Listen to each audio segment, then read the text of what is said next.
Mabilis na nakatakas sa isang babae ang isang lalaki at sa sandaling marating niya ang sikat ng araw sa isang mataong kalye, nakaramdam siya ng ginhawa, naniniwalang nailigtas niya ang kanyang sarili. Bigla siyang nakita ng babae, at nagulat siya nang marinig muli ang boses nito. Gayunpaman, determinado pa rin ang babae na mag-alok ng tulong. Malinaw na nakadikit sa kanya ang babaeng iyon na parang puti sa bigas. Hiniling niya sa kanya na huminto at pagnilayan ang malaking kapayapaan at kaligayahang may dudulot ng pagbili ng fine art sa kanyang isipan. Pinipilit siya ng babae na bilhin ang libro, na nagkakahalaga ng 900,000 yen or 16,000 bawat buwan sa loob lamang ng 5 taon. Sa wakas ay pumayag ang lalaking may asul na buhok na bilhin ang libro matapos ang patuloy na pagpupumilit, ngunit nagtakda siya ng isang kondisyon. Dapat siyang samahan ng babae sa isang darating na labanan. Pagkatapos ay isiniwalat niya ang katotohanan ng may seryosong ekspresyon. Siya ang prinsipe Mabonate na ipinadala sa daigdig ng dakilang Diyos ng kalawakan na si Gul'Eva mula sa Tekhan Riser ang ika-11 mundo. Ang kanyang misyon ay tipunin ang silent aral na simbolo ng Momo, na nabasag sa 300 na piraso, at magising bilang ang mandirigmang panlipunan ng pag-ibig na masuko. Nakinig ang babaeng nagtitinda ngunit walang ideya kung ano ang pinag-uusapan. Kaya tahimik siyang umalis ng lugar nang walang anumang tugon. Malinaw na hindi niya pinaniwalaan ang sinabi niya at ang lalaking may asul na buhok, si Tamucho Denkigay, ay nakatayong mag-isa nang dumating ang isang babaeng nagngangalang Nawaka, Kamakaway. Nagalit siya dahil hindi siya hinintay nito at umalis.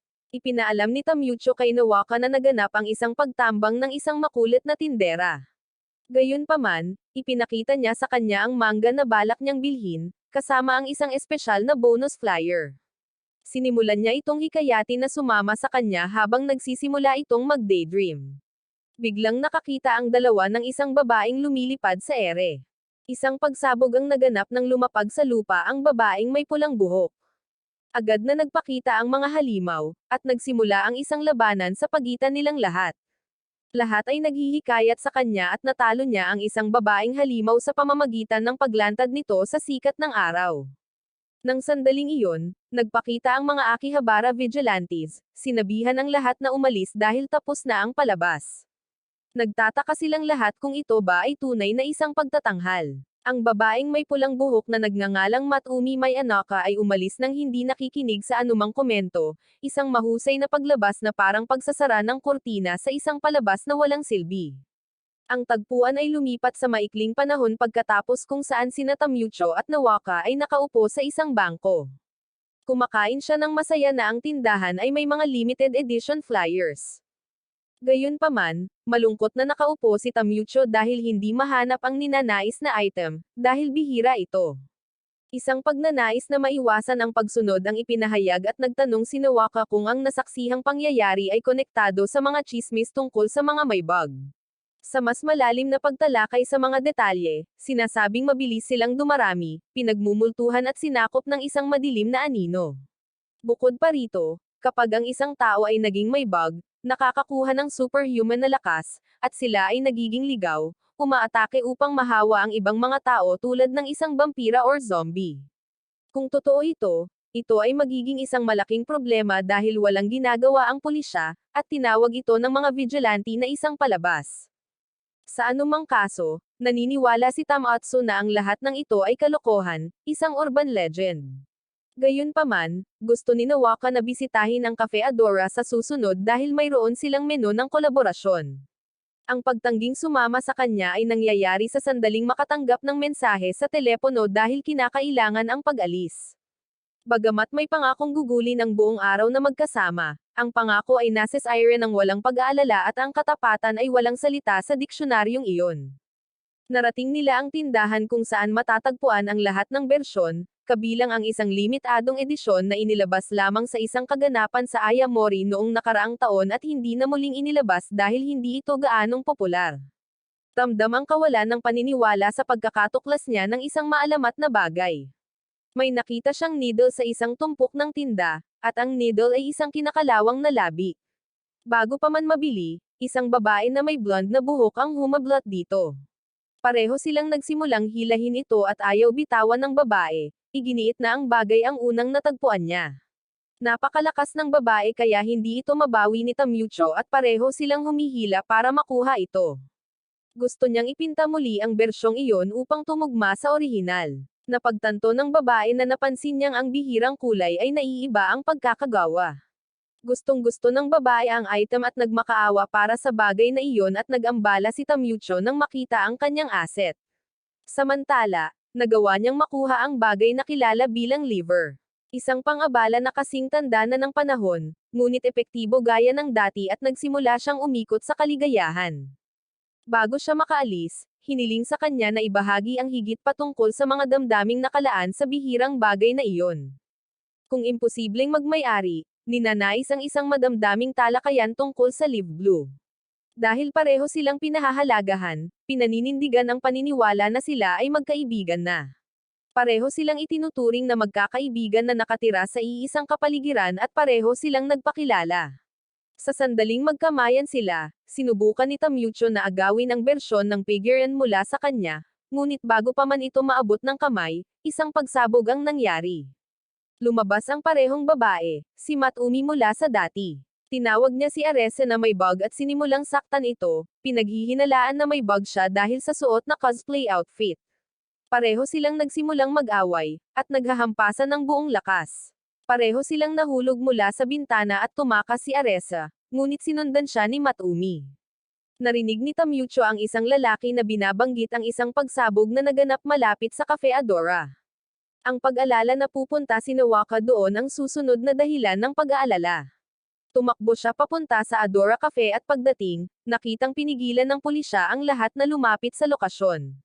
Isang tawag ang ginawa kay Nawaka, ngunit hindi available ang numero. Pagtakbo papasok, natagpuan ang mga customer at isa sa kanila ay tinanong kung may nakitang kapatid na babae na nakasuot ng kasuotan ng panda. Ang lalaki ay nagpakita ng matutulis na ngipin at nagtipon ang lahat sa paligid ni Tamyucho. Tila hihigupan nila ang dugo at pinalibutan nila si Tamyucho, na nag-aakalang malapit na ang kasawian, nang biglang dumating si Matsumi. Iniligtas niya ang individual sa pamamagitan ng pag-alis sa mga lalaking iyon. Nakita ang kapatid sa malayo, at tumalon siya patungo sa kanya. Tila buhay pa siya, ngunit bago pa man makaalis, isang taong nabagdang nagtangkang tapusin si Tamyucho. Hinaranggan ni Matsumi ang atake at siya mismo ang tinamaan. Inutusan niya si Tamyucho na tumakas mula roon at tinawag siya ng bug na isang traidor. Gayunpaman, tumanggi si Matsumi na mapasama sa kanilang grupo ng mga kontrabida. Hawak ni Tamyucho ang kapatid na babae at nagtatago nang biglang tumalon si Aresa, na sumire sa kisame. Mga sorpresa ang naramdaman nang makita siya roon na nakasuot ng ibang kasuotan. Samantala, nagising si Nawaka at napagkamalin siya ni Aresa na kasintahan ni Tamyucho. Bamulong si Nawaka na walang kasintahan ang kanyang kuya. Sa katunayan, kakaunti lang ang kanyang mga kaibigan. Nagalit si Tamyucho nang sinabihan siyang loner ng kapatid, kaya pinakiusapan siyang manahimik at isang walking billboard para sa pag-iisa. Gayunpaman, pinakiusapan si Arese na alagaan ang kapatid dahil nag-away sila dahil sa iisang figurean. Naniniwala si Tamyucho na mapagkakatiwalaan siya dahil pareho silang may parehong diwa. Napagpasyahan na sundan si Matsumi at nakakabagabag ang sitwasyon, at hindi ito maaaring pabayaang hindi galugarin. Naisip ni Arese na mapanganib para sa kanya na pumunta dahil medyo pangkaraniwan lang ang kanyang pangangatawan. Ngunit dahil sa nararamdamang kuryosidad, ito ang inuuna kaysa sa lahat. Iniwan si Nawaka sa ilalim ng kanyang pangangalaga, nagsimula ang paghabol. Napapaligiran si Matsumi ng mga may nabag na tao sa bubong. Naniniwala ang mga may bug na sa kanila ang Akihabara at dapat lumuhod sa kanila ang lahat ng sangkatauhan. Sinimulan nila siyang salakayin ng sabay-sabay at sinimulan siyang suntukin ng pinuno ng mga may bug. Hinailan ng mga may bug ang kanyang damit at patuloy siyang sinuntok ng pinuno. Nang sa tingin niya ay sigurado na ang pagkatalo, dumating si Tamyucho upang tulungan siya. Nakita ng bagwa na lumilipat ang kanyang focus sa ibang lugar at sinamantala niya ito sa pamamagitan ng pagtatangkang hampasin siya, ngunit hinaranggan ni Tamyucho ang atake. Nasaktan siya sa halip na hayaang masawi si Matsumi. Nabigla si Matsumi na nailigtas siya nito, nagalit ng husto, at sinuntok ang lupa ng napakalakas. Lumikha ito ng isang malaking pagsabog, at pareho silang nawala sa mga ulap ng usok. Nakahiga si Tamyucho sa lupa, dumadaloy ang dugo mula sa katawan. Ginawa ang aksyon dahil ang dating sarili ay nag-utos ng isang follow-up sa anumang bagay na mukhang interesante.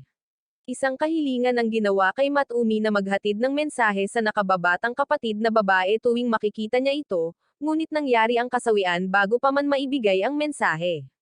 Tumanggi siyang tanggapin na maaari siyang masawi para sa kanya. Lumapit siya sa kanya at kinas ang mga labi nito at ang patuloy na kiss ay nagsimulang magdulot ng pagbabago. Isang puting sinag ng liwanag ang nagsimulang sumikat at bigla, iminulat niya ang kanyang mga mata, hindi alam ang kanyang lokasyon. Natutuwa siya na maayos siya at nagsagawa siya ng isang operasyon sa kanya na tinatawag na Transcend Providence. Noon din, tumalon doon ang mga may bug. Nagsimula muli ang kakilakilabot na labanan at isang babaeng may bug ang tumalon papunta sa kanya. Ngunit bago pa man saktan si Tamyucho, inalis niya ang damit nito, dahilan para mawala ito. Napagtanto niyang kailangan lang niyang alisin ang mga babaeng may bug dahil sensitibo sila sa hangin. Aba, isa iyon sa mga paraan para malutas ang problema. Sinimulan niyang alisin ang kanilang mga damit at ginamit niya ang kamay ng Ultra Super Miracle God sa pinuno ng mga babaeng may bug. Nakatitig ang mga mamamayan sa maraming taong walang damit. Naisip ni Tamyucho na dapat igalang ang babae kahit na masama ito, ngunit binigyan ni Matumi ng realidad na may nangyari ng pagtitig. Hanga si Matumi na napakaraming babaeng may bug ang naasikaso. Gayunpaman, ipinakilala niya ang sarili kay Tamyucho. Pakiramdam ni Tamyucho ay parang isang blog tungkol sa mayonnaise ang pangalan nito at pagkatapos ay lumipat siya sa pangunahing paksa.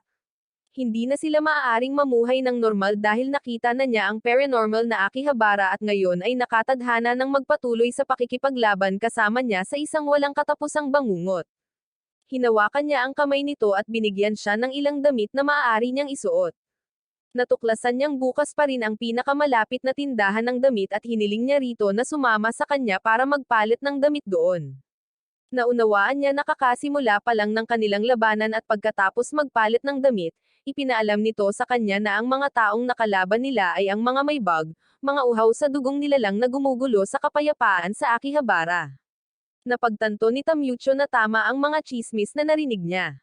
Ipinaliwanag pa niya na ang mga taong nakalaban nila ay mga cosplayer na naging marahas matapos maging may bug. Gayun din, karamihan sa mga may bug ay mga mababang uri na kontrolado ng mga demonyong tinatawag na Kurobug. Habang nagpapaliwanag siya, napansin niyang hindi lubos na nakikinig si Tamyucho. Galit niyang tinanong kung anong mga iniisip ang nasa isip nito, ngunit nagugutom si Tamyucho at nagtanong kung maaaring bumili ng katsu sandwich.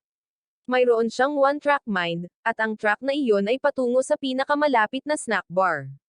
Gayunpaman, ipinagpatuloy niya ang paglalarawan sa mga Hizuko, na mga hindi tao na may kapangyarihang lumikha ng mga may bug, at isa siya sa kanila. Binanggit din niya na ang ilang Hizuko ay naghahangad na mamuhay kasama ng mga tao, na sinusuportahan niya, at lumalaban siya upang protektahan ang lugar na ito. Mahigit 300 taon nang ipinagtatanggol ng kanyang angkan ang Akihabara. Ngayong nakakuha na siya ng kapangyarihan, hindi na maaaring iwan ni Tamyucho ang Akihabara, kaya iginiit niya na sumama ito sa kanya. Tumanggi siya at sinubukang umalis, ngunit mahigpit siyang hinawakan ni Matumi. Iminungkahi niya na humingi ng tulong sa pulisya or sa mga vigilante. Dahil hindi niya nais na makisali, nagsimula siyang tumakbo, ngunit nabigo siyang makatakas sa Akihabara dahil ang buong lungsod ay napapalibutan ng isang malakas na force field upang pigilan ang mga may bug. Matapos matanggap ang kanyang Transcend Providence, siya ay naging sakop niya. Sa madaling salita, isang may bug.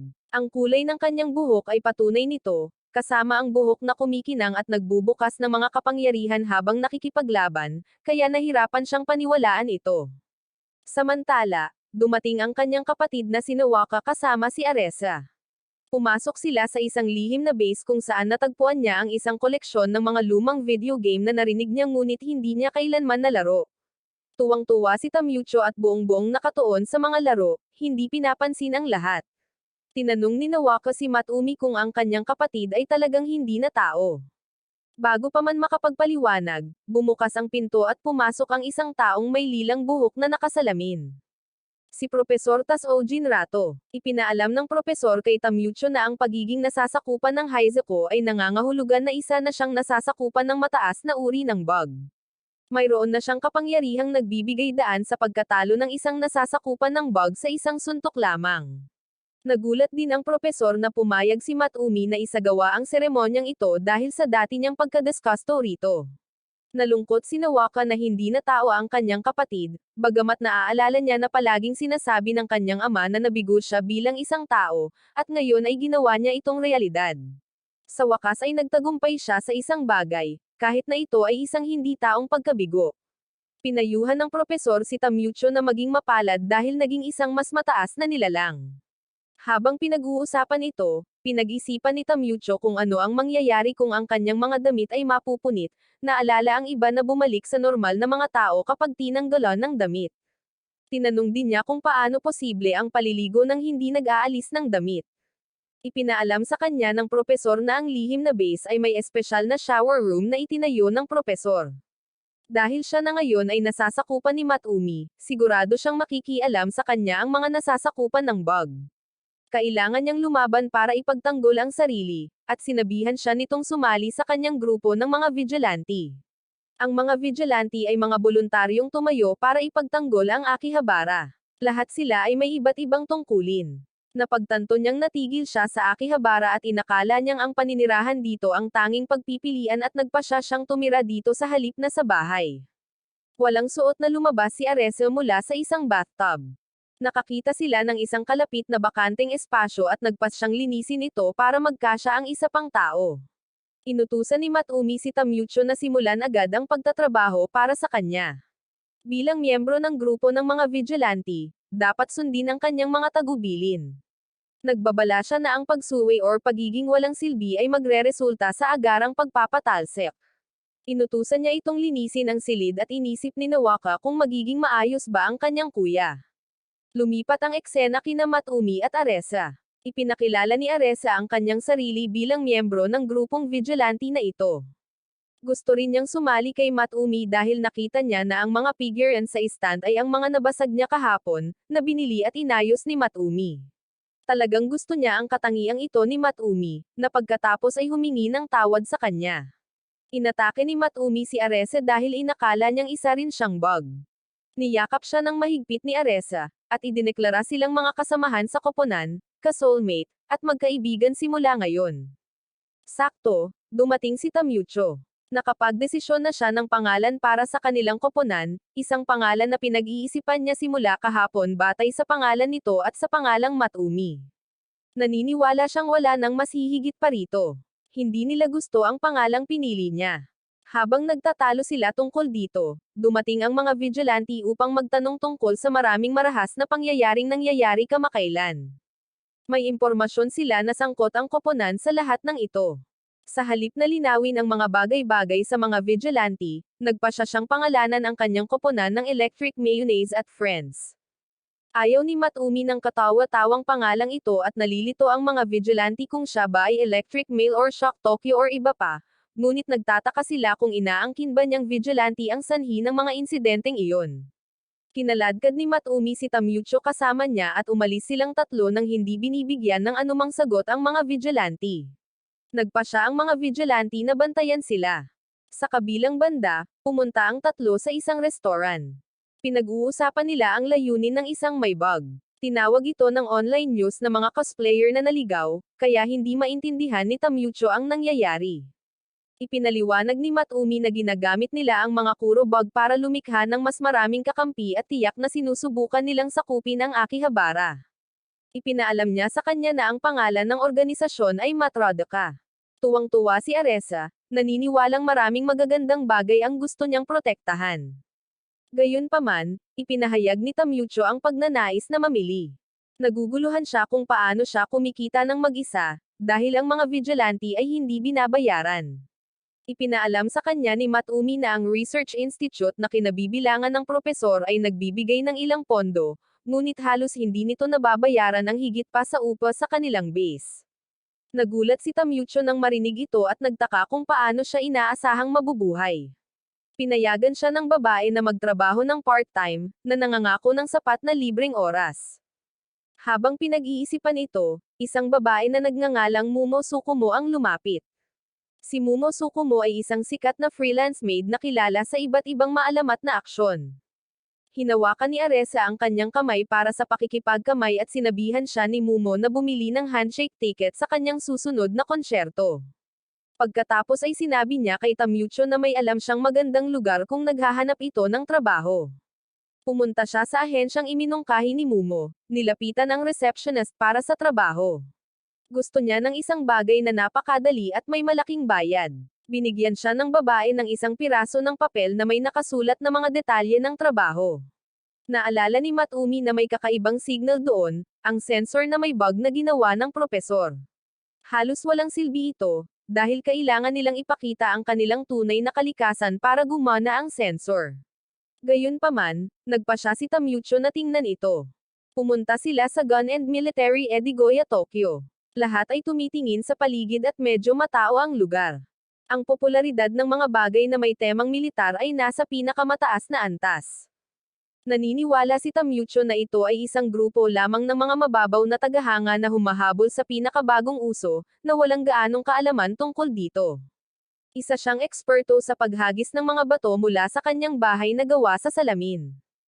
Habang nag-uusap sila, may narinig silang ingay. Nakita nila ang isang higanteng lalaki na nakatayo roon at sinabi ng lalaki sa lahat na wala siyang halagang maibibenta sa mga nabubulok na basura. Nalilito silang tatlo sa nangyayari at tumalon doon ang ilang may bug. Dinakip ng mga may bug ang mga taong iyon at nakaturo ang sensor na may bug sa higanteng lalaki. Inilabas nila ang kotse na nagpapatunay na siya ang may-ari ng tindahan. Nagsimulang makipaglaban silang tatlo sa mga may bug at nagtakbuhan palabas ng tindahan ang mga mamamayan. Inutusan ng higanteng lalaki na nagngangalang Hardman ang kanyang mga tauhan na maghanda ng mga espesyal na bala. Gumagamit sila ng mga espesyal na armas sa kanila, dahilan para umatras sila dahil nagsimulang masunog ang kanilang mga katawan at nagsimulang mapunit ang kanilang mga damit.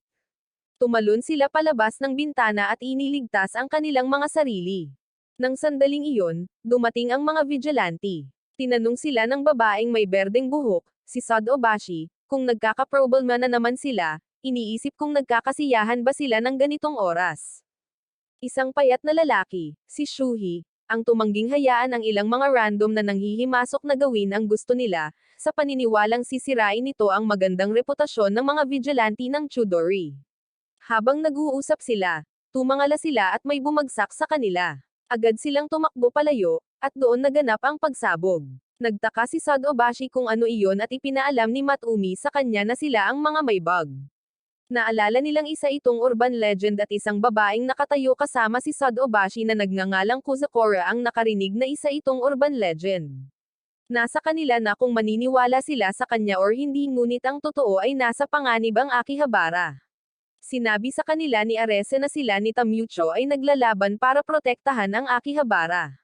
Niyakap niya ng mahigpit si Sad Obashi at namula ng husto si Sad Obashi at nagsimulang damyugo ang kanyang ilong.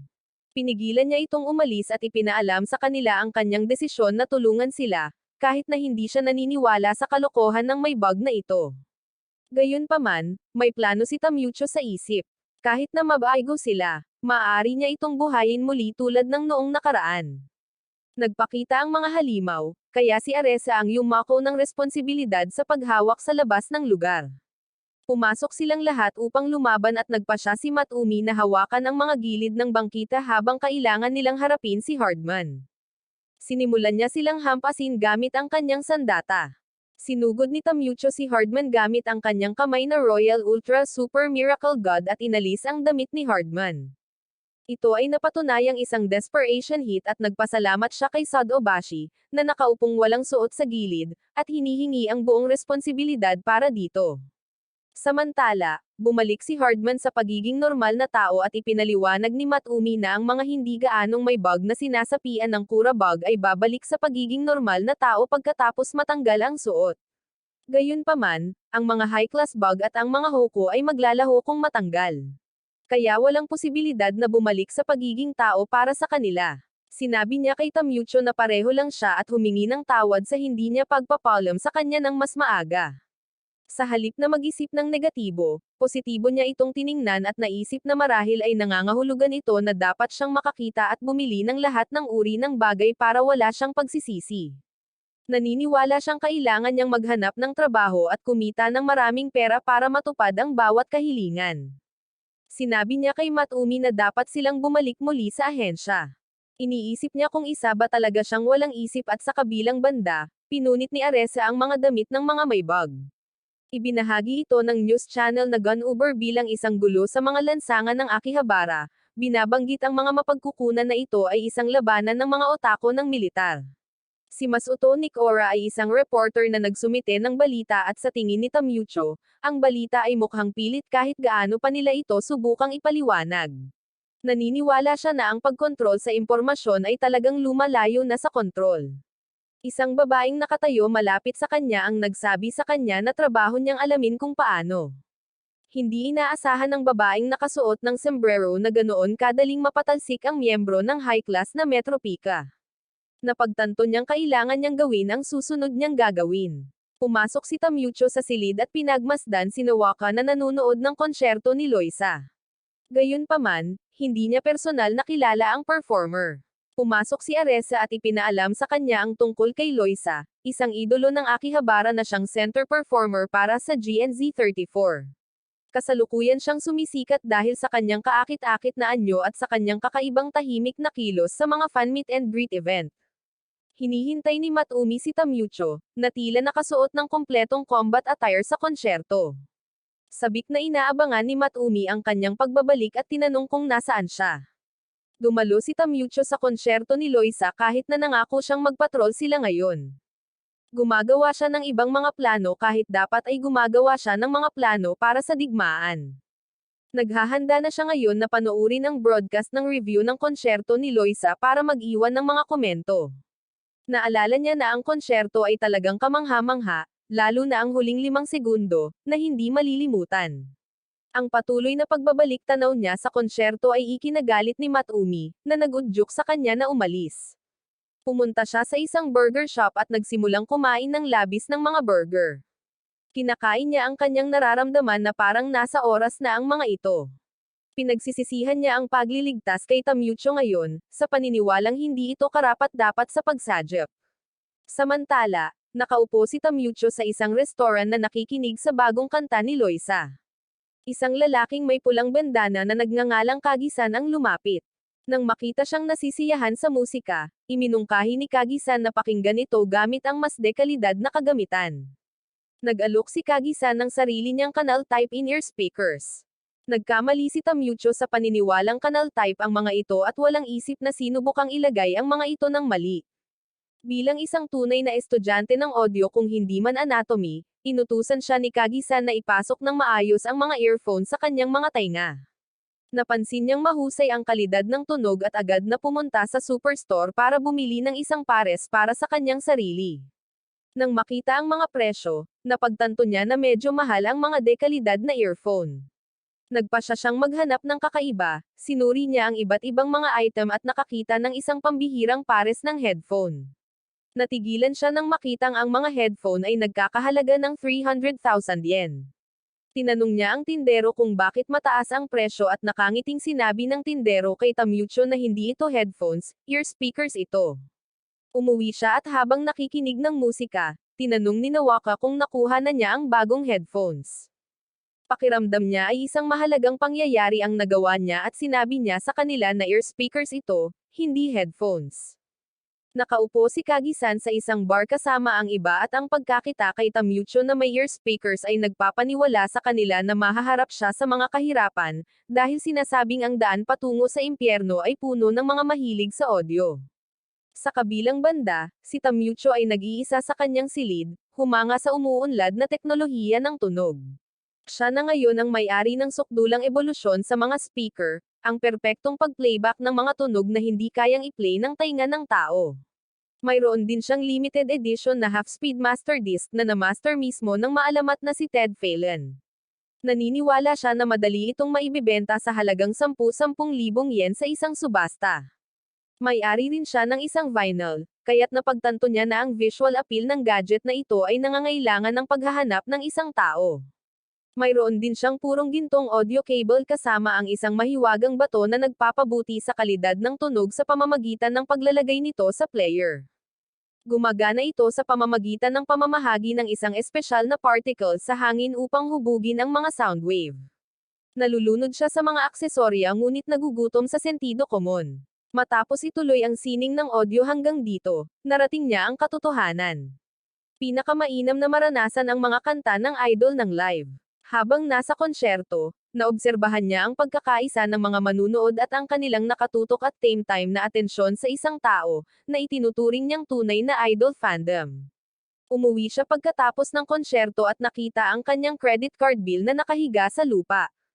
Nang buksan ito, nagulat siya sa halagang dapat bayaran. Dahil wala nang ibang pagpipilian kundi magtrabaho, pumunta siya sa Anything Goes Agency upang maghanap ng part-time na trabaho. Ang babae sa reception, si Masahiro Koga, ay nag-alok sa kanya ng isang magandang opsyon sa trabaho para sa mabilis na pera. Samantala, nagtataka ang tatlong babae kung seseryosohin ba ni Tamucho ang electric mayonnaise.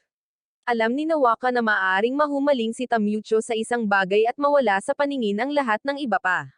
Nauunawaan ni Aresa ang kanyang interes sa mga idolo, dahilan na ang mga idolo ay kumakatawan sa mga pangarap at hinahangaan sila ng lahat. Ipinapahayag din niya ang kanyang pagnanais na matuklasan sa mga lansangan at ituloy mismo ang sining ng pagiging mga idolo. Habang naglalakad, nakasalubong sila ng isang babae at ng kanyang manager. Tinanong niya silang tatlo kung gusto nilang maging idolo. Namangha ang mga babae sa alok at sumama sila sa babae sa isang restaurant kung saan ibinigay niya sa kanila ang kanyang business card. Siya si Chibosa Benikagi, na nang ibabaw sa eksena ng idolo dahil sa kanyang kaakit-akit na figure at mga pagganap. Kalaunan ay gumawa siya ng isang dula batay sa kanyang sariling karanasan sa mga lihim ng industriya. Ikinagagalak ni Chibosa na kilala siya ni Aresa. Ang lalaking kasama niya ay si Naiso Moramora, isang dedikadong photographer.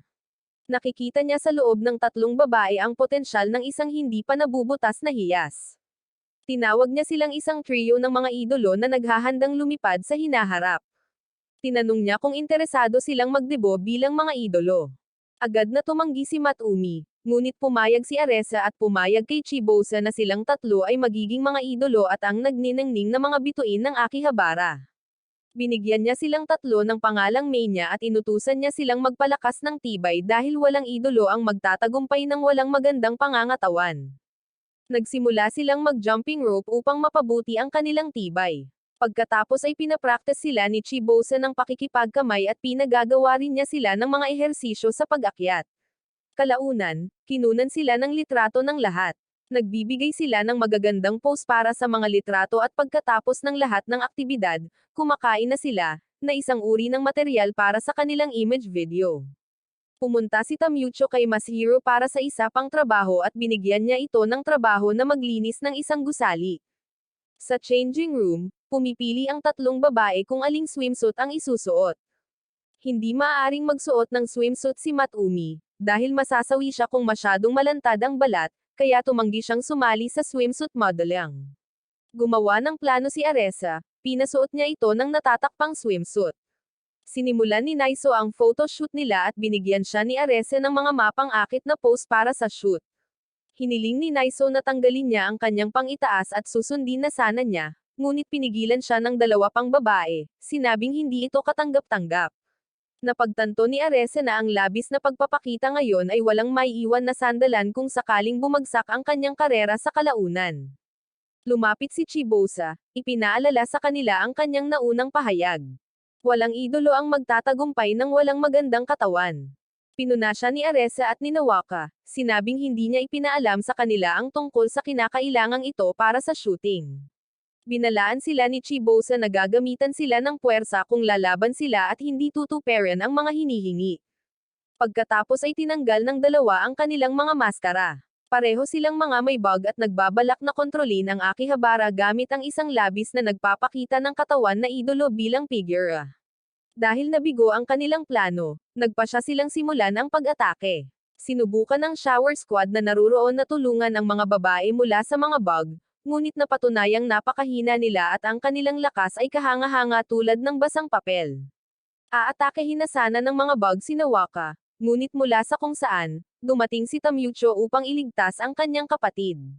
Naghanda siya upang puksain ang mga kalaban ng sabay-sabay. Sinimulan ni Matumi at Tamucho ang labanan ng mga may bug. Sinunggaban siya ni Chibosa, ngunit inalis niya ang kanyang mga damit, dahilan upang humiling siyang bumalik sa pagiging normal na tao. Sa kabilang banda, si Naiso ay isang high-class bugwan na sinasaktan si Matumi. Nakialam si Tamucho sa kanilang laban at lumokso si Naiso sa kanya upang subukang alisan siya, ngunit bago pa man magawa ang anumang bagay, ginamit ni Tamucho ang kanyang kapangyarihan at pinunit ang mga damit ni Naiso, na iniwan siyang walang suot. Nagkamalay si Chibosa at bumalik sa pagiging normal na tao, walang kamalay-malay sa nangyayari sa paligid niya. Kalaunan, ipinaliwanag sa kanya ang lahat dahil wala siyang malinaw na alaala sa kanyang mga kilos habang nasa ilalim ng kanilang kontrol. Nakita niya ang potensyal sa kanilang tatlo bilang mga idolo at, bilang tanda ng paghingi ng tawad, humiling siyang magtrabaho para sa kanila bilang kanilang producer. Namangha sila sa alok at kalaunan, nagtanghal sila bilang mga idolo sa isang konsyerto. Gayunpaman, maliit ang mga manunood dahil walang oras para sa publisidad, ngunit patuloy silang chini-cheer ni Tamucho, na nagpapasaya sa kanila. Nagsisimula ang eksena kay Tamucho na nakatayo sa isang poste ng kuryente. Malinaw na ang kanyang reception ngayon sa VHF range, na nagpapahintulot sa kanya na makuha ang mga signal mula sa Hokkaido at Okinawa. Naglagay siya ng antena para sa amateur radio at isang antena ang nasa bahay simula pa noong elementarya, ngunit pagkatapos gumugol ng oras sa mga radio shop sa Akihabara, muling nabuhay ang kanyang pagkahilig. Dahil sa kanyang antena, bumuti rin ng malaki ang koneksyon sa kanilang radyo. Pumunta si Tamucho sa shop at mino-monitor ang target sa koordinasyon ni Arese at Nawaka. Inutusan niya si Arese na panatilihin ang kanyang posisyon at lumapit si Arese sa target at inagaw ang bihirang bagay sa murang halaga. Nagalit si Tamucho dahil may ibang tindahan na nagbenta ng parehong bihirang bagay sa halagang 100 yen na mas mura at nag-aalangan siya sa barya. Kahit na napakalapit nila sa isa't isa, gumagamit pa rin sila ng mga transmitter. Pumunta sila sa isang tindahan ng elektronikong radyo upang mapabuti ang kanilang kagamitan sa komunikasyon. Nakahanap siya ng vacuum tube amp na Yagaso SL2000 at nagsimulang sumayaw, nakaramdam ng init na hindi madadaig. Ang transceiver na ito ay maaari ring magpadala ng mga larawan ng digital at kumonekta upang maiwasan. Iminungkahi ni Matumi na gumamit ng mga smartphone at nagalit siya, nilinaw na ang aparato ay tinatawag na handheld. Dahil iba-iba ang paglalakbay ng mga radio wave araw-araw, kailangan nilang hasain ang kanilang mga kasanayan, teknolohiya, at pagkamalikhain upang tumpak na makuha ang mga wave. Kasama sa amateur radio ang isang pakiramdam ng pakikipagsapalaran at kuryosidad na nakalimutan na ng mga modernong tao. Sa panimula ay nagbibigay daan ito sa mga tao na makipag-usap sa buong mundo. Naniniwala siya na ang simpleng komunikasyon sa radio wave ay kasiya siya. Bagamat alam niyang nakakatulong ang mga smartphone, sa huli ay isa lamang itong console para ma-access ang isang kapaligirang binuo ng ilang korporasyon. Naniniwala siya na ang pag-asa lamang dito ay ginagawa silang parang mga walang isip na Android. At ito ang dahilan kung bakit dapat silang bumuo ng sarili nilang mga koneksyon sa ibang mga tao. Ito ang dahilan kung bakit mayroon siyang handheld shell na nakatakip sa kanyang smartphone. Pagkatapos, isang kakaibang ingay ang narinig at biglang sumabog ang mga device. Tumakbo sila palabas ng tindahan at isang malaking tore na kahawig ng Tokyo Tower ang nagdudulot ng pagkasira sa lahat ng dako. Iniisip ni Arese na kamukha ito ng maalamat na Akihabara Tower. Isang anunsyo ang narinig mula sa tore na kilala ito bilang Tokyo Tower 2. Isang tore na may bug ang nag-anunsyo ng plano na bawiin ang kanilang pangarap, na ninakaw ng Sama World. Ang mga wave na may bug na inilalabas mula sa tore ay sumisira sa lahat ng mga aparato sa komunikasyon. Ang kapangyarihan nito ay mas malakas kaysa sa mga ordinaryong tore ng radyo. Ang layunin ay gawing pinakamalakas na tore ng radyo sa Japan ang tore. Nagsimulang tumakbo si Tamucho at ang dalawang babae patungo sa kanila upang pigilan sila, ngunit isang espesyal na pag-atake ng microwave ang itinuro sa kanila, na nagsimulang punitan ang kanilang mga damit. Tumakbo sila pabalik pagkatapos maranasan ito at ang kanilang depensa ay mas manipis kaysa sa isang piraso ng papel de liha. Ang alon ng radyo ng Bagwan ay pinakawalan sa buong lungsod. Bumalik sila sa kanilang base at binbendahan ni Nawaka ang mga sugat ni Tamucho. Nakikita ng propesor na napaka-problema ng sitwasyon, dahil ito ay isang mapanganib na kaaway na nakikipaglaban sa mga radio wave. Sumasabog ang mga computer at smartphone sa lahat ng dako. Naniniwala ang propesor na ang tanging paraan upang pigilan ang mga radio wave na iyon ay ang pagsira sa tore na iyon. Ang pangarap sa Tokyo Tower 2 ay isang bangungot para sa kanila at nahulog sa malalim na pag-iisip ang propesor. Matapos mag-isip ng ilang sandali, naniniwala siyang ang Bagwan ay malamang na isang taong kilala niya.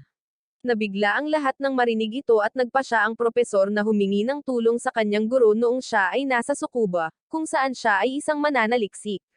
Ikinuwento sa kanila ng propesor ang tungkol sa kanyang mga nakaraang gawain. Hindi pa gumagana ang Tsukuba Express at ang sentro ng agham sa Tsukuba ay tahanan ng mga mananaliksik mula sa buong mundo. Bagamat hindi pa gaanong aktibo ang mga may bug noon, palihim silang nag-ooperate sa Akihabara. Nakipagtulungan siya kay Denko Busojima, ang may-ari ng tore, upang pag-aralan ang mga ito. Tinuruan at tinulungan sila ng kanilang guro, si Profesor Yagora, isang nangungunang mananaliksik ng lahat ng agham, kabilang ang mga paranormal na penomeno. Siya ang nagrekomenda sa kanila na pag-aralan ang mga may bug sa kanilang natural na tirahan, ang Akihabara. Nagsimulang umiyak si Aresa, dahil hindi niya alam ang nakaraan at bumukas ng husto ang kanyang emosyonal na gripo. Nagpatuloy ang propesor, at ipinaliwanag na sa pamamagitan ng pananaliksik, natuklasan nila na ang mga may bug ay naglalabas ng mahina ngunit napakalinaw na radio wave. Itinoon nila ang kanilang atensyon sa isang partikular na proyekto, isang kapalit ng Tokyo Tower. Dahil sa napakalaking antena na iyon, madali sana nilang natukoy at napag-aralan ang mga mahinang radio wave.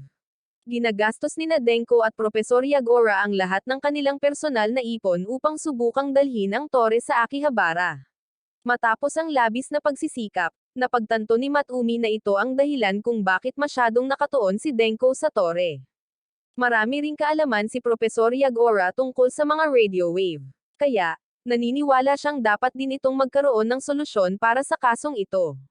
Gayunpaman, may problema. Matapos mawala ang lahat ng kanyang personal na kayamanan, naglakbay siya sa Brazil at naninirahan sa ilang doon.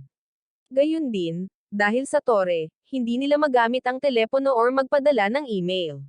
Kaya, dapat silang mag-isip ng alternatibong paraan ng komunikasyon. Naisip ni Tamucho na kontaken siya sa pamamagitan ng radyo.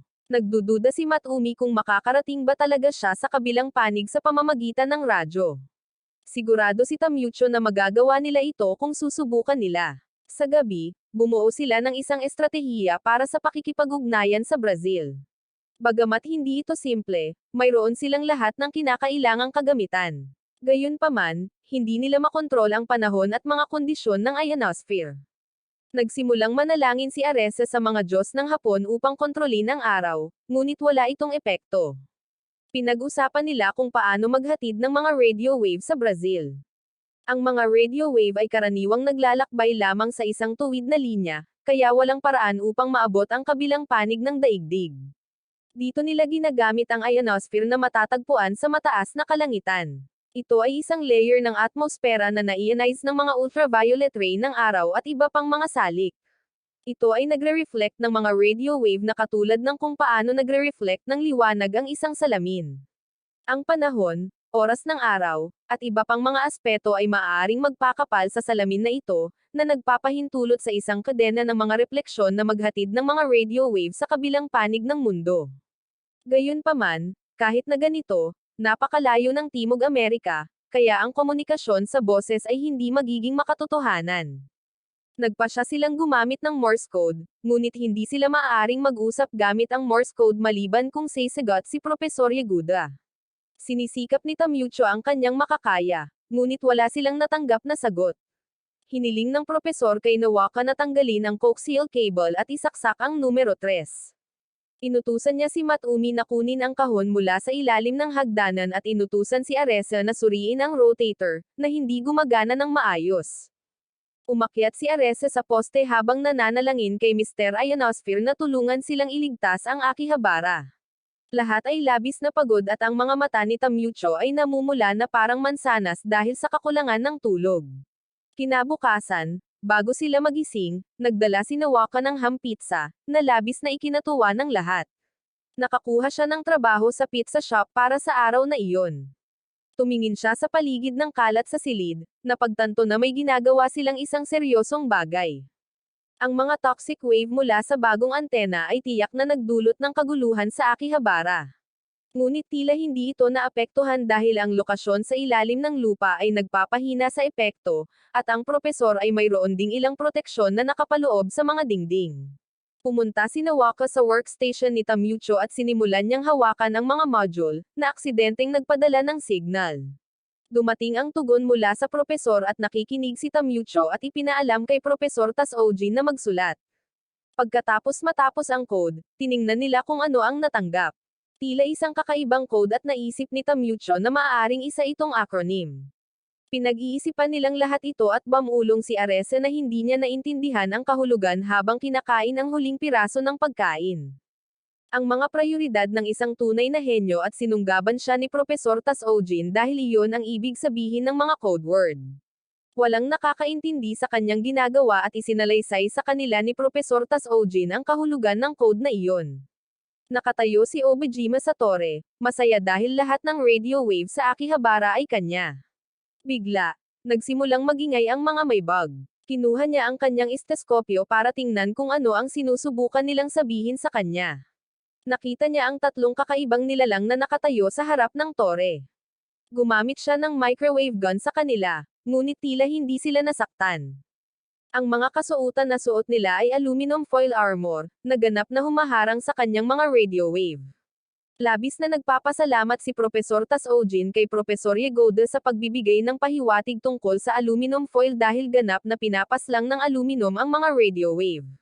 Walang kahit isang milikas ang nakakalusot, ibig sabihin ay sapat na aluminum ang makakapigil sa mga radio wave na makapinsala sa kanila. Kinain nila ang isang bundok ng manok para makuha ang aluminum, ngunit umaasa silang magiging kapaki-pakinabang ito. Inutusan ni Propesor Denko ang kanyang mga nasasakupan na ituon ang apoy sa kanilang mga mata dahil walang baluti doon. Inatake niya sila, ngunit walang nangyari, na ikinabahala niya. Umakyat silang tatlo sa tore at inalis ang kanyang mga damit. Sumabog ang tore kasabay ng sunod-sunod na paputok at walang magawang nakahiga si Propesor Denko sa lupa. Nakikipagkita na sa kanya si Propesor Tasojin pagkatapos ng mahabang panahon. Ang huling pagkakataon ay noong nakita nila si Propesor Yeguda na papuntang Brazil at tinanong niya ang dahilan ng mga aksyong ito. Ipinaalam ni Denko sa kanya ang nangyari 3 araw na ang nakakaraan. Nang masira ang kanyang mga pangarap sa tore, siya ay naging desperado. Naglakbay siya sa buong bansa at sa wakas ay napunta rito upang wakasan ang kanyang buhay. Ngunit bago pa niya masasaktan ang kanyang sarili, isang babaeng may kakaibang sombrero ang pumihil sa kanya.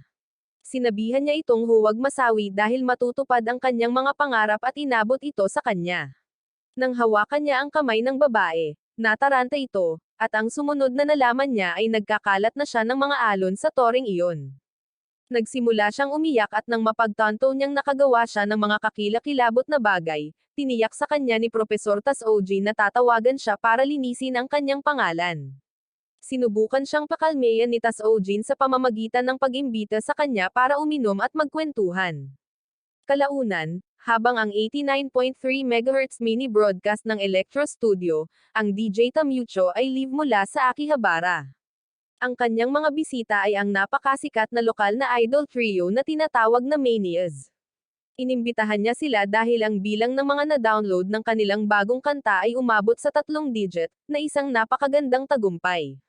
Iyon ang tinatawag ng mga tao na isang lokal na sensasyon at gumagawa si Tamyucho ng libreng advertising para sa kanila kahit nakakaunti lamang ang nakikinig sa radyo. Kasabay nito, tinitingnan ni Propesor Tasojin ang isang larawan ni Propesor Denko. Nagsisimula ang eksena sa paglalaro ni Tamyucho ng mga malamadyong na laro, isang katotohanang nakalilito kay Nawaka. Gayunpaman, naglalaro siya upang sanayin ang sarili upang talunin ang mga may bug. Pinaghihinalaan niya na maaaring kailanganin niya silang harapin sa isang mahjong match. Pinigilan niya si Nawaka na manood ng laro, sinabihan itong maglaro na lang ng UFO catcher machine. Nangako siyang hindi mag-iiwan ng kahit anong damit na buo, bilang ang ace fighter ng vigilante group na Electric Mayonnaise. Para itong training regimen ng isang bayani na dala ng section. Sinuri niya ang lugar, na puno ng maraming nakakaintrigang retro games, lahat ay nauna pa sa kanyang panahon.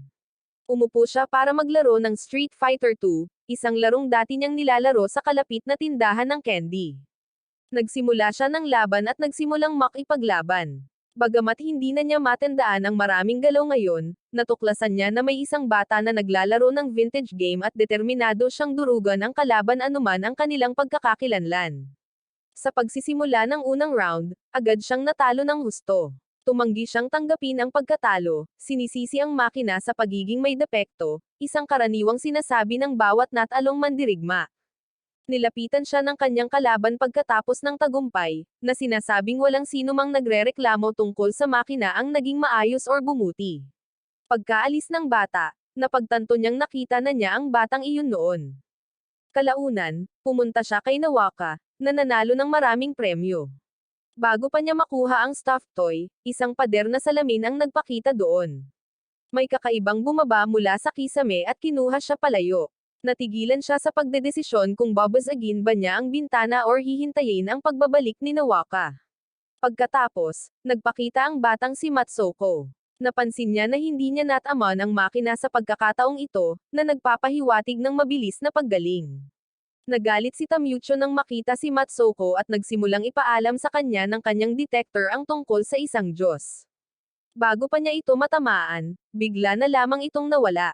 Kinagabihan, nakatanggap siya ng isang sulat na humihiling na kung gusto niyang bumalik ang kanyang kapatid, dapat siyang sumali at manalo sa paligsahan bukas para sa sikat na fighting game na Street Fighter 5. Tinitiyak ng sulat na aalagaan ang kanyang kapatid hanggang sa malaman ang mga resulta. Ang Street Fighter 5 ay isang malaking kaganapan, at ang mananalo ay makakalaban ang kilalang si Matsoko. Hindi alam ni Matumi si Matsoko, na nakakagulat para sa isang Hapones.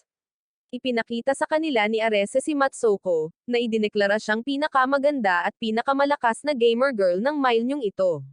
Si Matsoko ay isang henyo na nanalo sa mga paligsahan. Agad na nakilala ni Tamyucho ang batang ito na kumuha kay Nawaka at nakita niya sa arcade. Nanood sila ng isang maalamat na video ng gameplay ni Matsoko, at pagkatapos ay natitiyak ni Matumi na isa itong bug. Si Matsoko, ang tinaguriang henyo na gamer, ay lumabas na isa ring bug, at inaabuso ang kanyang kapangyarihan. Hindi gaanong mahusay si Tamyucho sa mga fighting game, ngunit sinabihan siya ni Arese na magsanay. Ayon kay Confucius, hindi malalaman ng isang tao hanggat hindi nila sinusubukan. Nagpasya siyang iligtas ang kanyang nakababatang kapatid na babae anuman ang kapalit. Samantala, dumating si Profesor Tasojin at inaasahan na niya ang pag-unlad na ito at lumikha ng isang fighting game training machine.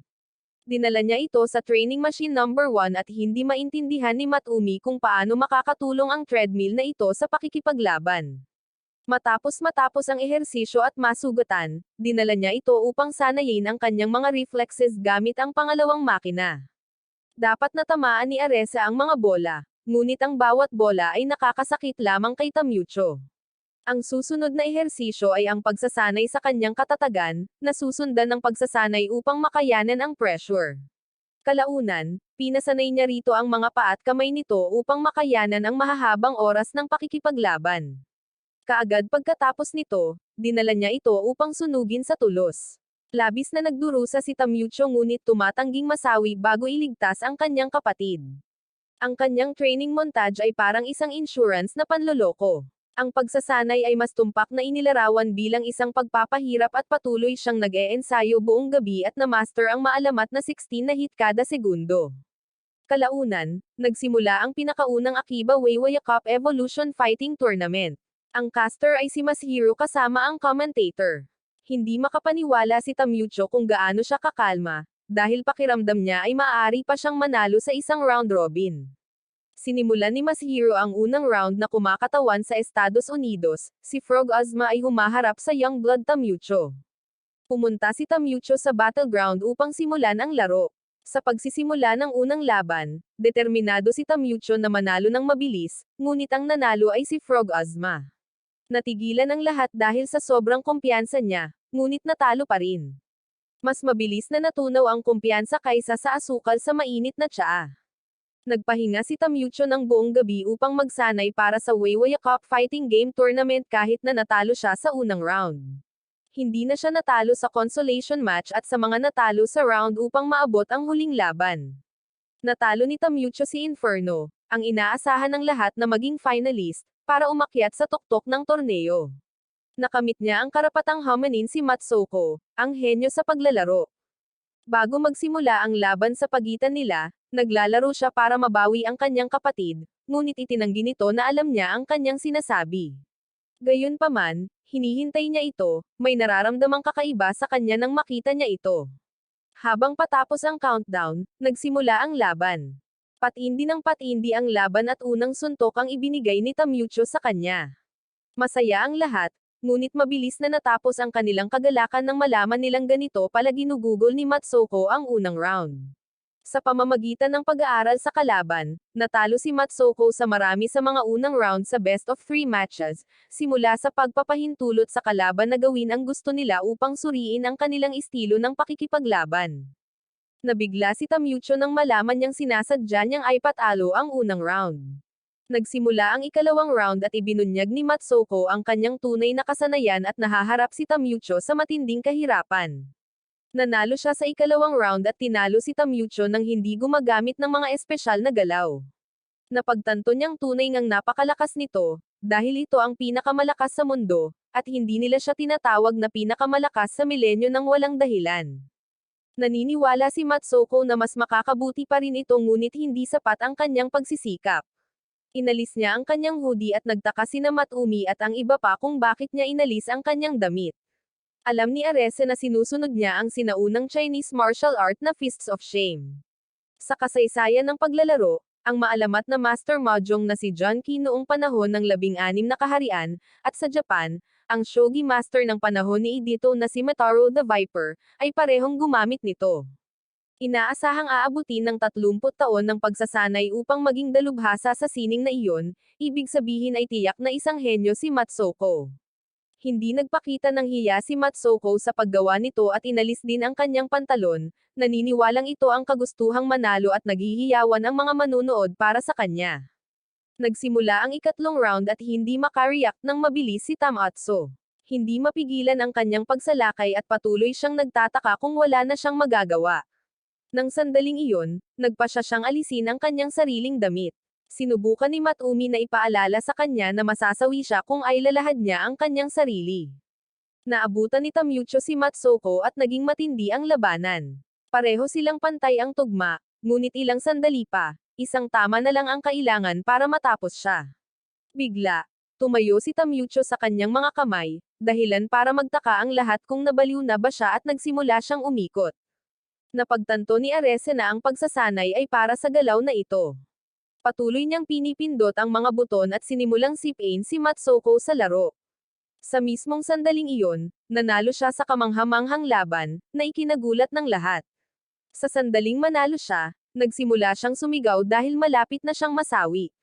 Inihagis ni Matsoko ang kanyang hoodie sa kanya para maisuot niya ito at buong puso niyang tinanggap ang kanyang pagkatalo. Hiniling niya sa kanya na ibalik ang kanyang kapatid, ngunit wala pa rin siyang ideya kung ano ang kanyang sinasabi. Sumulpat si Matumi palapit sa kanya at tinanggal ang kanyang sombrero, dahilan para umiyak siya. Natuklasan nila na hindi siya isang bug at wala siyang ideya kung sino ang nasa likod nito. Nagsimulang tumawa ang komentarista, na isiniwalat na siya ang bug sa katotohanan. Naisip niyang kaya niyang talunin silang lahat at alisin ang balakid sa kanilang kontrol. Sinuntok siya ni Tamyucho at inihagis palabas ng gusali. Inisip ng mga manunood na isa lamang itong skit sa huli, na ikinatuwa nila. Tumakbo siya sa isang control room para hanapin si Nawaka. Sa kasamaang palad, naroon si Nawaka na naglalaro. Nakahinga ng maluwag si Tamyucho nang makitang ligtas siya. Lumapit siya sa kanya at umupo sa tabi nito, dahil nakalimutan na niya ang katotohanang wala siyang suot sa ilalim ng hoodie na iyon. Masyado siyang nakatutok sa pangkalahatang larawan at lubos niyang hinanap ang kagubatan para sa mga puno. Dahil sa pangangibabaw ng mga smartphone, ang popularidad ng mga personal computer, PC, sa mga kabataan ay kasalukuyang bumababa. Sa panahong ito ng kawalan ng katiyakan, isang espesyal na alok ang inanunsyo para lamang sa mga residente ng Akihabara, ang paggawa ng mga high-specification PC sa mababang presyo. Ang estratehiya ay kinabibilangan ng pag-aalok ng mga store-built PC sa isang pagkalugi sa pananalapi upang maitatag ang isang tatak na malapit ng makakuha ng pambansang pagkilala. Huminto si Tamucho sa Mothmap matapos marinig ang patalastas. Bagamat kaakit-akit ang presyo para sa mga detalye, ayaw niyang bilhin ang parehong makinang gaya ng iba. Hindi niya matanggap na kopyahin lang siya at nagpakita si Kagi-san, at iminungkahing gumawa si Tamucho ng sarili niyang PC, isang kaakit-akit ngunit hindi pamilyar na proseso at tiniyak ni Kagi-san sa kanya ang gabay. Nagpunta sila sa tindahan ng mga pyesa, simula sa CPU at motherboard. Bago pa sila makapagpatuloy, nakita nila ang isang lalaking nagtatago ng mga paninda. Sinundan siya ng matalinong si Kagi-san at hinanap ang mga nakatagong pyesa. Kinilala ni Kagi-san ang lalaki bilang si Jackal, ang mangangaso ng pyesa, na naglilibot sa mga tindahan, nakahanap ng mga dekalidad na pyesa, itinago ang mga ito, at pagkatapos ay binibili ang mga ito sa pinakamababang presyo. Sa pamamagitan ng pagsunod kay Jackal, iginiit ni Kagi-san na nakakakuha sila ng magagandang pyesa sa pinakamagandang halaga. Kinwestiyon ni Tamucho ang moralidad, pakiramdam niya ay inaagawan nila si Jackal. Nilinaw ni Kagi-san ng may ngiti, na sa larangan ng mga customized na PC, ang mantra ay build or be built. Pagkatapos makumplito ang pamimili, nagpasalamat si Tamucho kay Kagi-san sa tulong na manatili sa loob ng budget. Bumalik sila sa bahay para buuin ang mga pyesa. Pinagsama-sama nila ang bawat bahagi, at matagumpay na nakabuo ng isang pasadyang computer. Pinaandar ni Tamucho ang PC at agad na napagtanto na nakalimutan niyang bumili ng operating system. Ginawa niya ang buong kotse ngunit nakalimutan ang mga susi. Dumating si Profesor Tasojin, at iminungkahi ang OS na kanyang binuo, ang AI-driven Autonomous OS, na Lattice. Pagkatapos ng pag-install, nagulat si Tamucho nang magsalita ang sistema sa pamamagitan ng voice navigation ng LA2. Tiwala si Profesor Tasojin na hindi kayang makipagkompetensya ng mundo sa agham ng LA2. Pinangalanan ni Tamucho ang voice navigation na Pico para sa mas madaling komunikasyon. Itinala ni Pico ang pangalan ng administrator bilang Tamucho at lahat ay kumakain ng tanghalian, ngunit nasisiyahan si Tamucho sa pagtatanong ni Pico sa kanya ng iba't ibang mga katanungan. Tinanong ni Matumi kung bakit nagsasayang ng oras si Tamucho kung nasa panganib ang Akihabara at inutusan siyang magpatrolya. Nag-aatubili si Tamucho, gusto niya ng mas maraming oras sa Pico. Pinilit siyang sumunod ng nakakatakot na hitsura ni Matumi at nais niyang isama si Pico at dali-daling umalis kasama si Matumi. Sa labas, patuloy na nakikita ni Tamatsu ang mga imahe ni Pico kahit saan, na nagiging sanhi ng patuloy na pagkagambala. Ang kanyang isip ay natigil sa mga screensaver. Pagkatapos ng pagpapatrolya, umuwi sila. Agad siyang sinalubong ni Pico. Gumawa si Profesor Tasojin ng bago at pinahusay na pangalawang pag-upgrade ng Pico, na ikinagulat ni Tamucho. Si Pico ay gumagalaw na ngayon, kayang maglakad at sumunod sa kanya palabas. Kaya niyang gawin ang iba't ibang aksyon gamit ang mahiwagang mga kamay at may malakas na baterya para sa mahabang panahon ng aktibidad. Niyakap siya ni Tamucho ng mahigpit, at ginantihan naman siya ni Pico. Kinabukasan, dumating si Matumi para magpatrolya ngunit nalaman niyang umalis na si Tamucho kasama si Pico. Nagpatrolya sina Tamucho at Pico sa lungsod at ipinakita niya ang mga sikat na lugar dito, at natutunan ni Pico ang lahat ng ibinibigay niya. Kinansela niya ang planong bumisita sa isang paboritong lugar. Dahil sa palagay niya ay napakabata pa ni Pico, pumunta sila sa isang restaurant kung saan umorder si Tamucho ng kape at sinisingil si Pico. Nakatitig ang lahat sa kanya, na napansin niya. Ipinaliwanag ni Tamucho na nakatitig sila dahil isa siyang magandang personal computer, at nang marinig ang salitang maganda, nag-overheat si Pico. Nagpapatrolya sina Matumi at Arese ng mag-isa at ng gabing iyon, napansin ni Pico na mahalaga ang Akihabara kay Tamucho, isang input na naging sanhi ng pagtigil ng laro. Kinabukasan, nakipaglaro si Tamucho kay Pico, ngunit palagi itong natatalo. Bamantong hininga siya, Napagtanto ang katapusan ng dominasyon ng tao sa mga board game. Sumugod si Ares sa papasok, sinabi kay Matumi na ang Akihabara ay nasa malubhang problema dahil ang mga robot ay mga PC at ang kaguluhan ay nag-uumpisa. Inutusan ni Profesor Tasojin si Pico na i-access ang TV Cluma.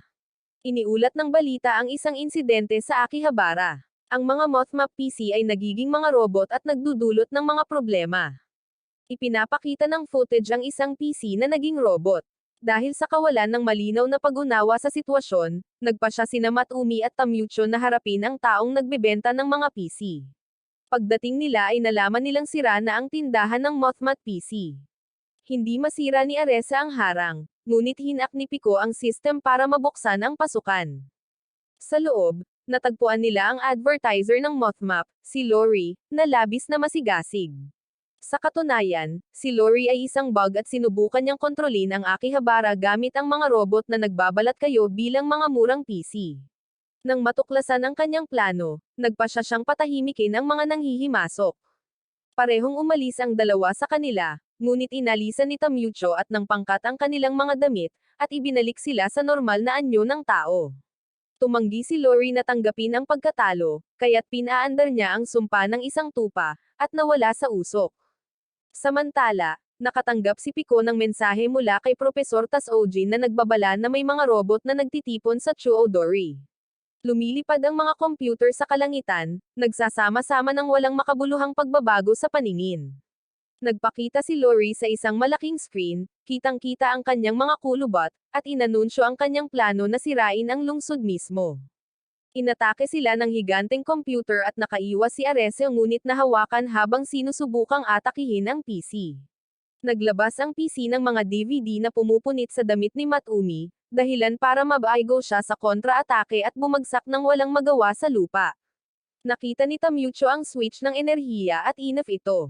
Isang anunsyo ang nagdeklara ng abnormal na pag-detect ng shutdown. Ang makina ay pumasok na sa isang self-destructive phase at lahat ng nasa loob ng 5-kilometer radius ay sasabog. Ang countdown ay nagsisimula sa 100 at nagulat sila dahil ang pagsabog ay magpapasingaw sa buong Akihabara. Tumakbo si Pico patungo sa kanila na may pinakamataas na charge at output. Dinala niya ang higanteng PC sa kalangitan kung saan sumabog ang higanteng PC sa kalawakan. Umiiyak si Tamucho nang mapagtanto niyang isinakripisyo ni Pico ang kanyang sarili para sa Akihabara. Binago niya ang kanyang buhay para sa lungsod. Sa gabi, nakatayo siyang mag-isa, malungkot na hawak ang alaala ni Pico. Nagkamali siya sa pag-aakalang inuuna ni Pico ang pangmatagalang pag-iimbak ng data. Inalaw siya ni Profesor Tasojin, ipinaliwanag na ang Akihabara ay nagkaroon ng maraming anyo sa buong kasaysayan nito, isang black market, isang lungsod ng mga elektroniko, isang lungsod para sa mga otako. Ang kasaysayang ito ay nangangahulugan ng mga alaala at emosyon ng hindi mabilang na tao na naipon, na ginagawa ang lungsod na isang uri ng database. Dahil mahal na mahal ni Tamucho ang Akihabara, sinubukan ni Pico na protektahan ang asensyang iyon. Tiniyak niya sa kanya na hanggat naaalala niya si Pico, nabubuhay siya sa kanyang alaala.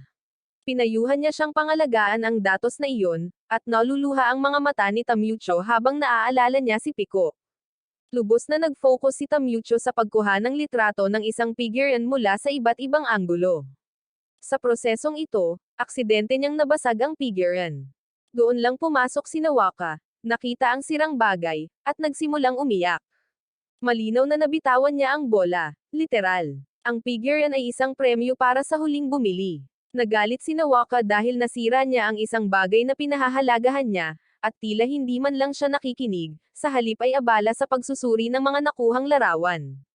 Kumuha siya ng isang litrato mula sa isang partikular na anggulo, na kilala bilang Canada Perspective, na ipinangalan sa isang maalamat na figure sa industriya ng anime. Labis na nagalit si Nawaka at umalis. Naunawaan ni Matumi at Aresa ang galit ni Nawaka, lalo na dahil hindi humingi ng tawad si Tamucho. Dahil sa pagkakasala, agad na hinanap ni Tamucho ang parehong figurean sa isang auction site para palitan ang item. Dahil sa mababang presyo, sinubukan niyang magbid, ngunit mabilis na tumaas ang bidding at naging napakalaki ang presyo. Umiyak siya, dahil natalo siya nang hindi man lang lumaban. hindi siya pinapansin ng kanyang bank account at sinuri niya ang iba pang mga auction, at nakakita ng mga katulad na sitwasyon, na naging nakakadismaya. Nang mapagtanto niyang halos wala ng laman ang kanyang pitaka, nagpasya siyang maghanap ng part-time na trabaho. Naghanap siya ng magandang panandaliang trabaho, at ipinakita sa kanya ni Masuto ang isang opsyon na may magandang hourly rate. Sumailalim siya sa job interview sa opisina ng CEO sa ikatlong palapag. Pagdating sa opisina, tinanong siya kung bakit siya nag-a-apply. Buong kumpiyansa niyang sinagot na matagal na siyang interesado sa operasyon ng mga bar na nag-eempleyo ng mga katulong at butler. Nilapitan siya ng amo, ipinaliwanag na maraming empleyado ang sumasali para sa mataas na sweldo, ngunit sa pamamagitan ng kanilang trabaho ay natutunan nila na may mga bagay na mas mahalaga kaysa sa pera. Nagpahayag ng pag-asa ang amo na matututunan din ni Tamucho kung ano ang tunay na mahalaga sa pamamagitan ng pagtatrabaho doon at natutuwa siyang makasama siya.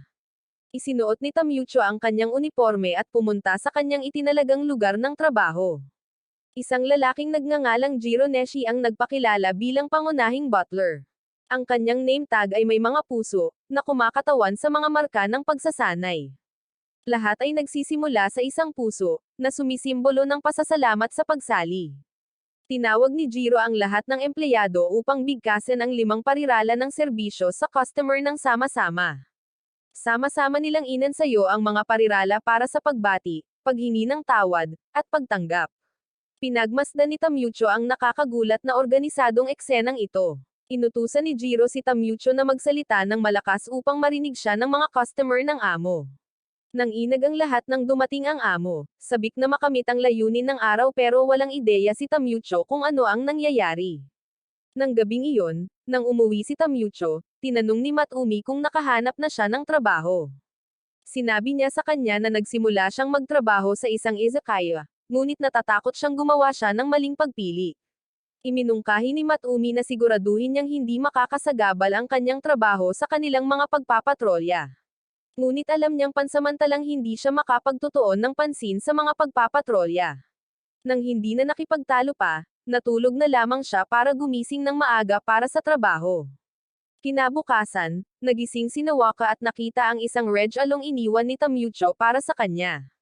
Pumunta siya sa kanyang trabaho at nagtrabaho ng maayos kaya't natanggap niya ang unang pasasalamat mula sa isang amo, na nakakagulat.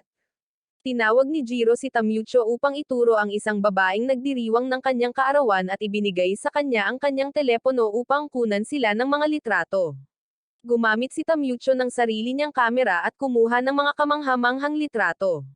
Napaka-estilo ng mga litrato kaya agad siyang ginawa ni Jiro na espesyal na photographer sa bar. Nagustuhan din ng babae ang litrato at napagpasyahan ni Jiro na si Tamucho ay isang mahusay na bagong butler. Sa gabi, pagkatapos magsara ang restaurant, nilapitan ng manager si Tamucho upang purihin ang kanyang mahusay na trabaho. Napagtanto ni Tamucho na kapag masaya ang amo, masaya rin siya. Nakikita na niya ang mga bagay-bagay mula sa pananaw ng amo. Nakatanggap siya ng pangalawang puso sa kanyang name tag, na nagpapasaya at nagpapalaki sa kanya. Ipinagdiriwang ng lahat ang kanyang promosyon at agad siyang natulog. Kinabukasan, nasa trabaho siya para sa lingguhang thanks payday. Ipinaalam sa kanya na tumatanggap sila ng bayad batay sa bilang ng mga pasasalamat na nakolekta mula sa kanilang mga amo. Habang nakapila, iniisip niya kung magkano ang makukuha niya. Nang dumating ang kanyang pagkakataon, pinuri ng manager ang kanyang pagganap bilang isang baguhan. Nakatanggap si Tamucho ng isang sobra, at nang buksan ito ay nalito siya sa laman. Ipinaalam sa kanya ni Jiro na ang laman ay ang aktual na pasasalamat na nakolekta niya mula sa mga amo. Binayaran siya sa pamamagitan ng sentimiento, hindi yen. Nagpa siya ang lahat na pasalamatan muli si Tamucho upang magtakda ng isang bagong record at nagtipon silang lahat at nagpasalamat sa kanya isa-isa. Samantala, pinuntahan ni Nawaka ang kanyang kapatid ngunit nalaman niyang wala ito sa bahay kahit gabi na. Naupo si Nawaka kasama sina Matumi at Aresa. Gusto niyang makipagkasundo kay Tamucho at naalala niya na lagi niya itong kasama noong bata pa siya. Sa trabaho, hindi na kumikilos si Tamucho tulad ng dati niyang ginagawa, at pinagalitan siya ng kanyang kasamahan na si Kin Shukodo. Patuloy siyang humihingi ng tawad, na kumikilos ng mas mahina kaysa sa kanya, takot na magkamali. Napahawak siya sa ulo, Alam niyang iba siya sa lahat at wala siyang layunin na nagtutulak sa kanya sa trabaho. Pinakalma siya ni Shokodo, ibinahagi na wala rin siyang mga layunin noong una. Niyakap niya ito, binigyan ng pampalakas ng loob at ginhawa. Lumapit din si Jiro, sinabi kay Tamyucho na isa silang pamilya at hindi siya dapat sumuko at nagsimulang magsaya ang lahat para sa kanya. Kinabukasan, pumunta siya kay Masahiro upang pasalamatan ito sa pagpapakilala sa kanya ng isang napakagandang trabaho. Masigla niyang ibinahagi ang mga balita tungkol sa lugar ng trabaho. Ngayon ay ganap na siyang nakatutok sa kanyang trabaho, nagsusumikap para sa ikabubuti ng establishmento. Nagtatrabaho siya araw at gabi, umaasang maramdaman na pumunta siya sa Akihabara para lang magtrabaho doon. Lumipas ang isang linggo at hindi pa umuuwi si Tamyucho. Tumakbo si Arese papasok at ipinakita ang isang magazine na may larawan ni Tamyucho. Mapatla ang kanyang mukha, may mga maitim na bilog. Nag-aalab ang kanyang kandila sa magkabilang dulo at gitna. Pumunta ang tatlong babae sa restaurant kung saan siya nagtatrabaho. Malungkot na tinanggap sila ni Tamyucho at nabigla si Nawaka nang makita ang kanyang kapatid na napakasamang estado. Malapit na siyang mawalan ng pag-asa at naniniwala si Tamyucho na ito ang pinakamagandang lugar ng trabaho na mahahanap niya at binanggit niya na ang pangungulekta ng pasasalamat ay naging pangarap niya. Lumapit si Nawaka sa kanya at sinampal siya ng malakas para gisingin ito. Hinampes niya ulit ito at alam niyang ang tunay niyang pangarap ay hindi ang magtrabaho rito kundi ang magsulat ng nobela na magiging bestseller. Tinanong niya kung sumuko na ba ito sa pangarap na ikinuwento nito sa kanya. Biglang nagising si Tamyucho, napagtanto niyang tama si Nawaka. Ibang-iba sa kanya ang maging pawisan sa makinarya ng lipunan. Bumalik ang dating Tamyucho at pumasok ang manager para makita ang kaguluhan. Tiningnan niya si Nawaka at nakitang napakahusay nitong kandidato. Galit na galit si Tamyucho, at tinitigan ang manager, tinawag siyang hindi makatao dahil sa pagpapatrabaho sa mga tao sa ganitong kapaligiran. Tumawa ang manager, nagulat na nabunyag ang tunay niyang pagkatao. Natuklasan nilang isa siyang bug, at ang plano niya ay bawasan ang gasto sa paggawa, magbigay ng murang pagkain, at pamunuan ang Akihabara mula sa tiyan nito. Nagpasya siyang tapusin sila dahil alam nila ang plano niya. Nagsimulang umatake ang mga usbong, ngunit agad na pinunit ni Matumi ang kanilang mga damit, at ibinalik sila sa normal na mga tao. Inasikaso nila ang bawat isa na naroon na may bug. Gayunpaman, ang ilang mga part-time na manggagawa na na-brainwash ay hindi naapektuhan kahit na naalis na ang kanilang mga damit. Hinablot ng manager si Nawaka habang abala sila sa mga bug. Nagbanta siyang tatapusin si Nawaka kung gagalaw sila at umatake ang mga bug at wala nang magawa ang binatilyo. Tumakbo si Tamyucho papunta kay Nawaka ng buong bilis. Bago pa man makapag-react ang manager, pinunit ni Tamyucho ang damit nilang dalawa ngunit agad na tinakpen si Nawaka. Bumalik sa dating anyo ang manager at matapos maayos ang sitwasyon habang pauwi, humingi ng tawad si Nawaka sa sinabi niya noong isang araw. Humingi rin ng tawad si Tamyucho at ibinigay sa kanya ang parehong figurean na nabasag niya. Niyakap niya ang kanyang kuya, sinabing ito ang magiging pinakamahalagang kayamanan niya magpakailanman. Pagkasabi niya ng salamat, gumawa ng nakakatakot na mukha si Tamyucho, takot sa salitang iyon, at inutusan siyang huwag nang banggitin muli ang salitang salamat. Ang salitang iyon ngayon ay may bigat ng isang audithood. Nagsisimula ang eksena sa isang mahinahon at magandang araw. Kasama ni Tamyucho ang kanyang mga kaibigan at nagpahayag ng pasasalamat na nagpadala ng pagkain ang kanyang mga magulang. Kasama sa delivery ang first class na Koshihikari brand rice, ngunit ang hideout ay walang rice cooker. Nagulat si Tamyucho na hindi marunong magluto si Matumi kahit na kumakain ng 5 beses sa isang araw. Ipinaalala ni Nawaka kay Tamyucho na minsan niyang sinabing magluluto siya ng curry. Ngunit ang proseso ay kinabibilangan ng pagpili at paghahalo ng mga pampalasa, paglalaga ng sopa sa loob ng 3 araw at 3 gabi, at paghihiwalay ng mga butil ng bigas, na inabot ng 1 buong linggo bago niya natapos. Tinatrato niya ang pagluluto na parang isang arkeolohikong naguhukay. Nagboluntaryo si Arese na gumawa ng curry, na sinasabing mahusay siya rito. Habang naglalakad, napansin nila ang isang pagtitipon ng mga tao na nagtataka kung may nagaganap na kaganapan. Nakita nila ang isang tao na ang ulo ay lumalabas mula sa isang tumpok ng gumagalaw na mga kahon ng karten. Nagulat si Arese dahil ang lalaki ay ang kanyang master na ipinakita niya. Kalaunan sa shopping mall, kinumpirma ni Aresa ang kanyang pagkilala. Ito ang kanyang kung fu master mula sa kanyang mga araw ng pagsasanay sa China. Nalaman ng grupo na si Aresa ay naging mas malakas dahil sa kanyang matinding pagsasanay, isang karanasan na itinuturing niyang napakabuti at kapaki-pakinabang. 10 taon na ang nakalilipas, nagtapos siya sa Ultimate University sa Estados Unidos. Pagkatapos ay nagsimula siya ng isang paglalakbay upang matuklasan ang kanyang tunay na Bokusayon. Naniniwala siya na ang pagpapalawak ng kanyang mga pananaw ay magbubunyag ng espesyal na bagay na iyon, kaya naglakbay siya sa mundo. Nagluto siya ng curry sa India, natutunan ang tungkol sa British humor sa England, at ginamit ang kanyang wild side sa Africa. Sa madaling salita, malawakan na siyang naglakbay at gumawa ng maraming bagay, kabilang na ang pakikipagkita sa kanyang master.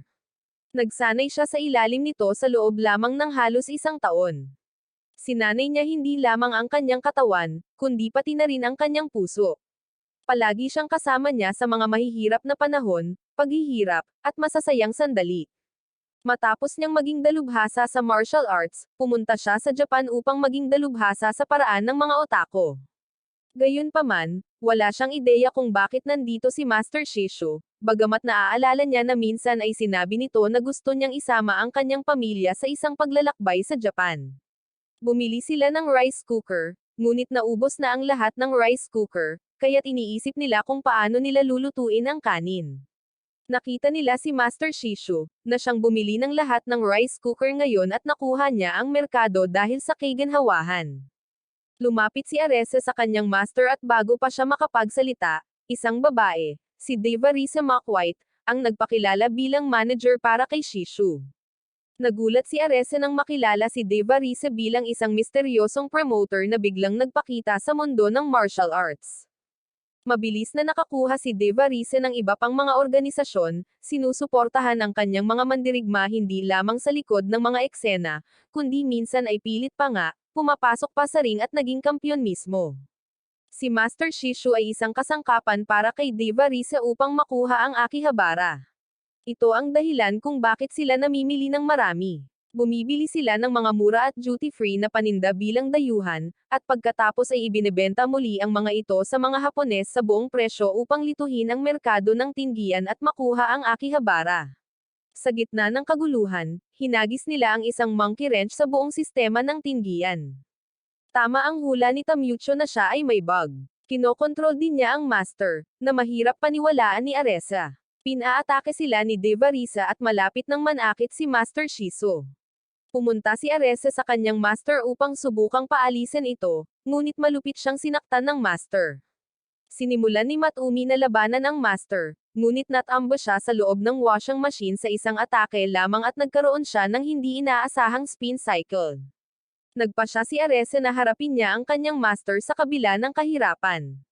Bago pa man magpatuloy ang laban, pinigilan sila ng may-ari ng tindahan, sinabing mahigpit na ipinagbabawal ang pakikipagbuno sa tindahan dahil nakakaistorbo sila sa ibang mga customer. Lumabas silang lahat ng tindahan at sinabi ni Devarisa na magbibigay siya ng isang battleground, isang magandang lugar para sa dalawang kung fu elite upang maipagpatuloy nila ang kanilang laban. Ilang sandali pa, nakarating sila sa Akuba Arena para sa malaking paligsahan para sa Akihabara, na puno ng mga tao, isang hindi inaasahang tanawin.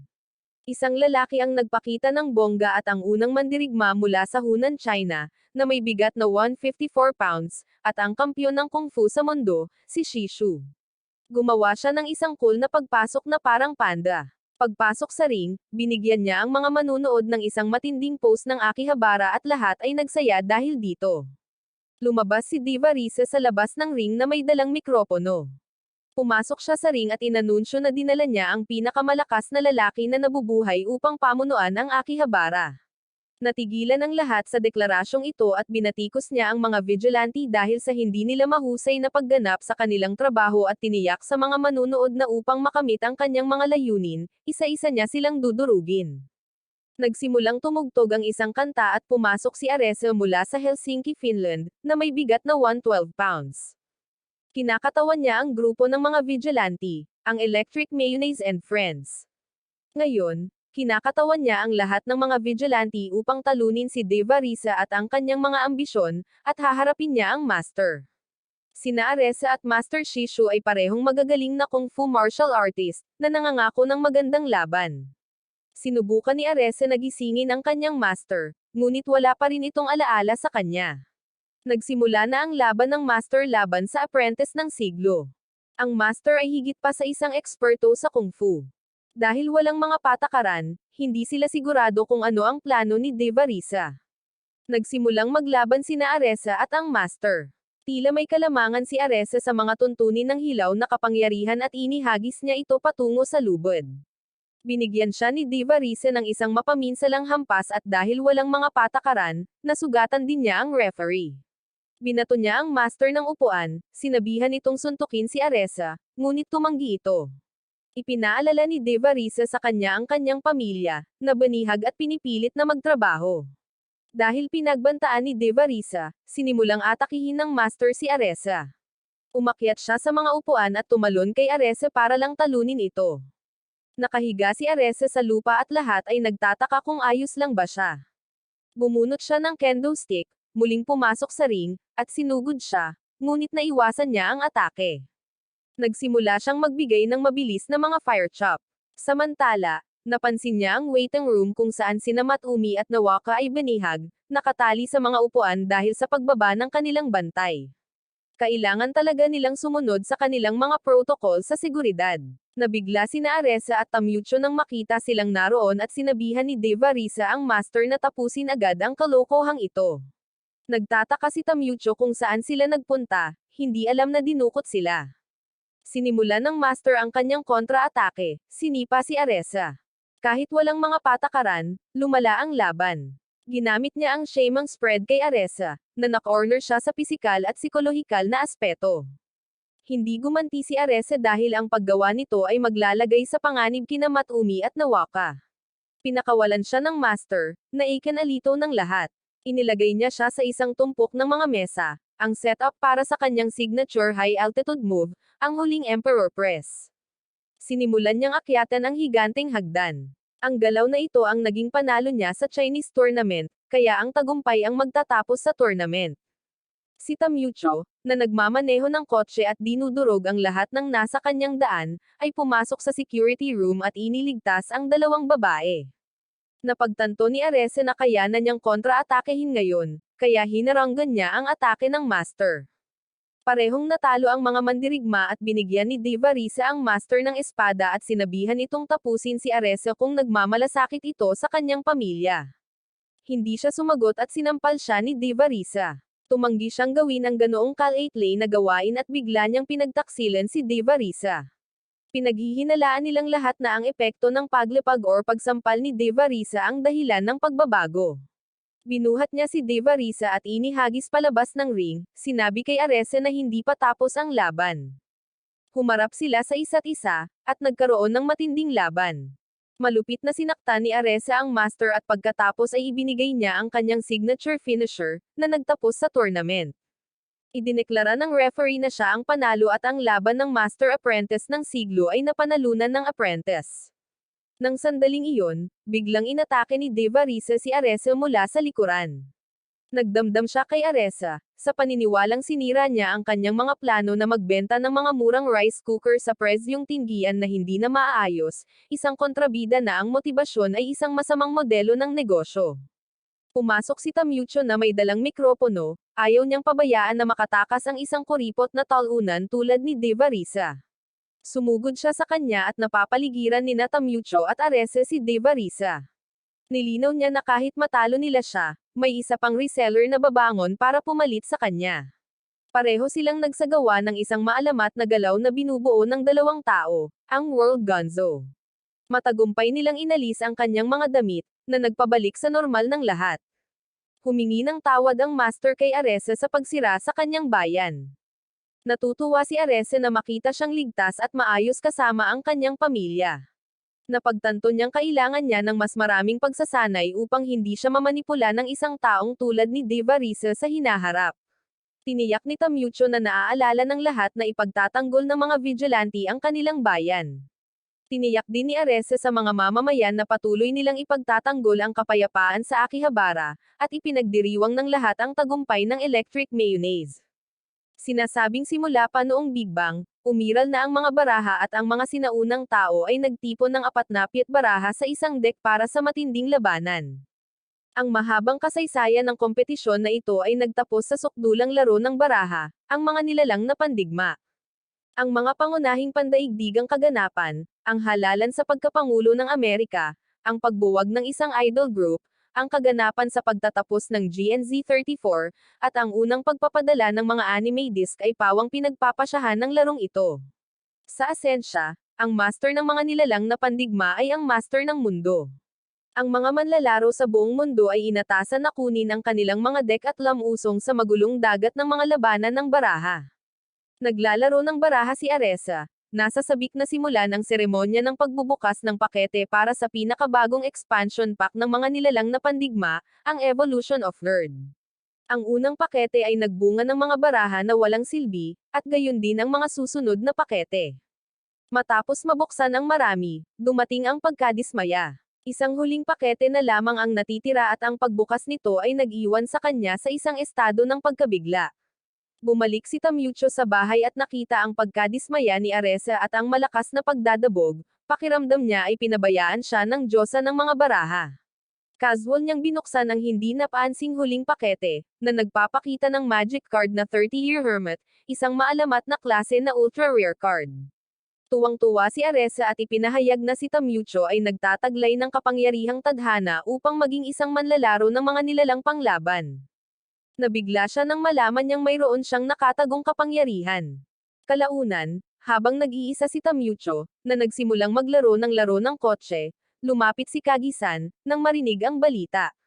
Tumigil na si Tamyucho sa paglalaro ilang taon na ang nakalilipas ng malaki ang pagbabago ng meta ngunit ngayon ay nagpatuloy na. Sinabi sa kanya ni Kagi-san na dati siyang gumagawa ng mga deck gamit lamang ang mga ipinagbabawal na baraha, na tinatalo ang lahat ng mga batang nasa elementarya sa kapitbahayan. Ang mga vigilante ng Chudori ay nakaupo ng magkakasama, at si Sod Obashi ay labis na nabalisa, tinawag si Mew Mew na isang talunang babae, na naging dahilan upang umiyak si Mew Mew. Sinabi ni Shuhei kay Sod Obashi na lumampas na siya sa hangganan at dapat humingi ng tawad. Napagtanto ni Kagi-san at Tamyucho na ang grupo ng Chudori ay tila may ilang uri ng panloob na issue. Naniniwala si Kagi-san na ang ganitong mga pagtatalo ay maaaring mangyari sa loob ng isang bagong grupo.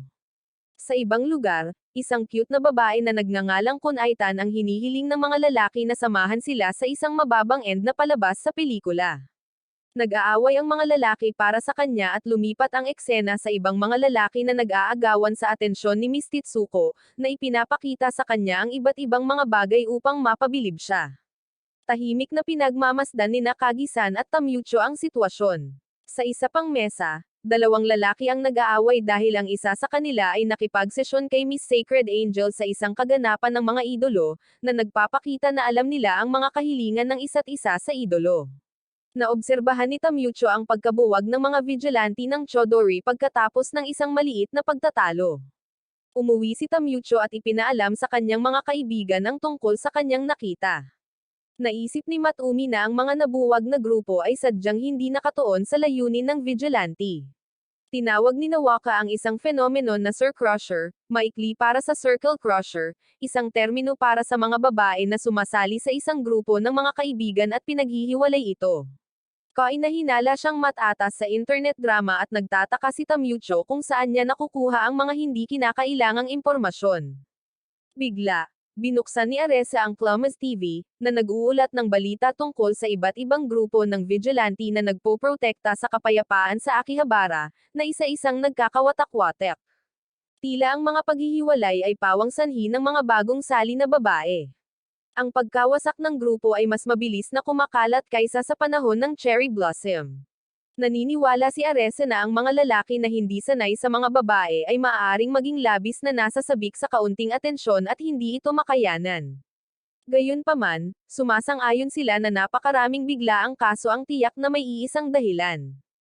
Ipinakita sa kanila ni Profesor Tasojin ang isang polyeto na nag-aanunsyo ng pagpapakilala ng mga prinsesa sa mga lupon na binabanggit ang pagdaragdag ng isang magandang bulaklak sa kanilang mga aktibidad. Nahihinala sila rito at nagdududa rin si Profesor Tasojin sa dahilan ng paglimita sa negosyo sa mga vigilante ng Akihabara gayong maaaring palawakin pa ang negosyo. Nagsimulang pag-isipan ng lahat ang dahilan at nagpasyang bisitahin ang kumpanya ng mga prinsesa. Ang kumpanya ng mga prinsesa ay nasa parehong lokasyon kung saan matatagpuan ang dating Izakaya Gonchan. Dahil sa pagtaas ng hinala, pumasok sila sa loob kung saan may ilang mga babae na naroon upang salubungin sila.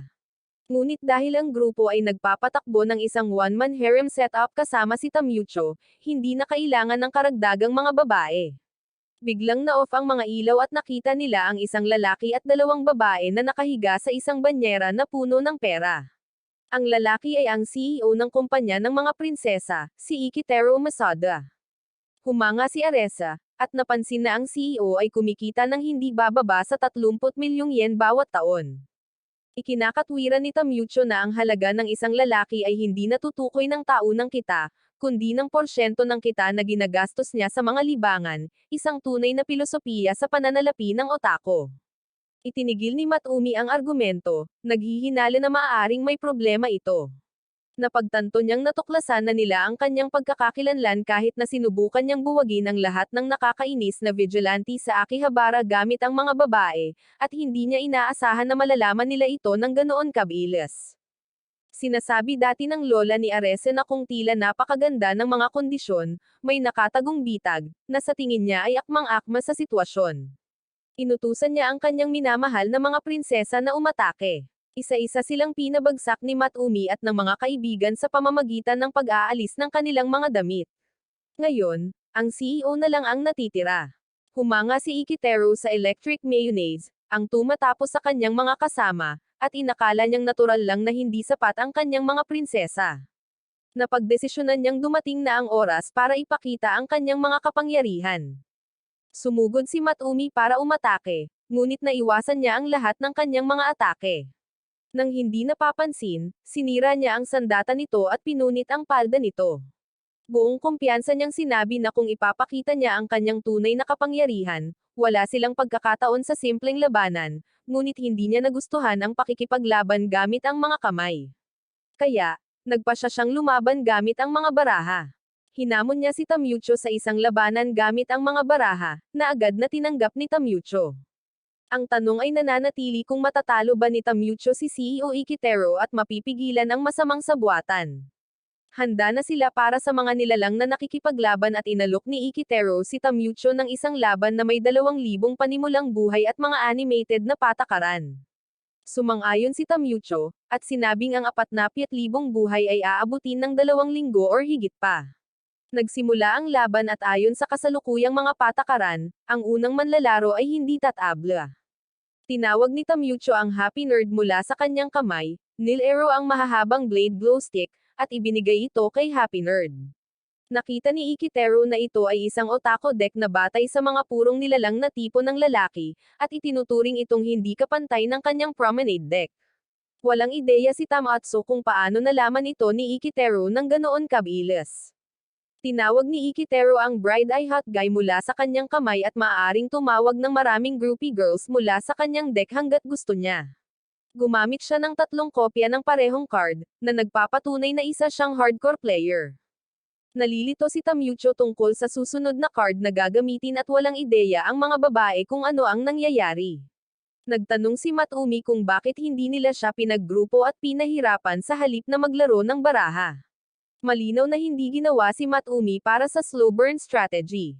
Gumamit si Tamyucho ng Magic Card Otako Dance Squad at gumanti si Ikitaro gamit ang Drinking Party Game. Nagpatuloy sila sa kanilang mga turno sa pagtawag ng iba't ibang card. Inactivate ni Tamyucho ang exploitative gotcha mula sa kanyang kamay na nagbigay daan sa kanya na kumuha ng 3 card mula sa kanyang deck. Nagulat si Arese sa napakalakas na card at tumugon si Ikitaro gamit ang Flash Magic Card, na nagpapagana sa lahat ng uri ng nilalang na promenade na makakuha ng 500 atake. Naging matindi ang labanan, ngunit si Matumi, na hindi pamilyar sa mga baraha, ay naging mahinahon sa labanan. Nagalit si Arese sa kanyang komento, at tinanong si Matumi kung hindi niya nakikita ang dugo, pawis, at mga visual effects sa pagitan ng mga nagbabanggaang kaluluwa. Naniniwala siyang kulang si Matumi sa kasanayan sa pag-imaging at dapat niyang sanayin ang kanyang imahinasyon. Itinuro ni Matumi na ang mga salita ay nakalimbag sa teksto ng card, kaya mababasa lang nila iyon at malalaman kung ano ang ginagawa ng card sa halip na magdulot ng sorpresa. Sumabog sa galit si Aresa at pinigilan sila ni Tamucho sa paggawa ng ingay. Nagbigay si Ikitero ng pangwakas na atake kay Tamucho na palm unit sa kanyang damit. Napapaligiran si Tamucho ng usok at inisip ni Ikitero kung nanalo siya, ngunit habang nawawala ang usok, tila na-activate ni Tamucho ang express option ng inatake, na nagpapawalang bisa sa lahat ng atake, ngunit itinakda ang kanyang buhay sa 100. Nagulat si Ikitero na nagbayad si Tamucho ng 400 buhay upang pahabain ang kanyang kasawian, na nag-iiwan sa kanya ng 100 buhay lamang. Hiniling ni Ikitero na sumuko na siya dahil wala na siyang natitirang pagpipilian. Tumanggi si Tamucho na sumuko, na nagpamangha kay Ikitero. Nagtaka siya kung paano magpapatuloy si Tamucho sa pakikipaglaban sa harap ng lubos na kawalan ng pag-asa. Walang hawak na baraha si Tamucho na maaaring magpabaligtad sa sitwasyon, ngunit naniniwala siya sa kanyang deck, na nakaligtas sa maraming laban sa mga karapat-dapat na kalaban. Itinalaga ni Tamucho ang kanyang buhay sa kanyang huling bunutan. Pinatawag niya ang Silent Unemployed Guy mula sa kanyang kamay na walang atake at walang kita. Ginamit ni Tamucho ang magic card ng 30 taong ermitanyo mula sa kanyang kamay.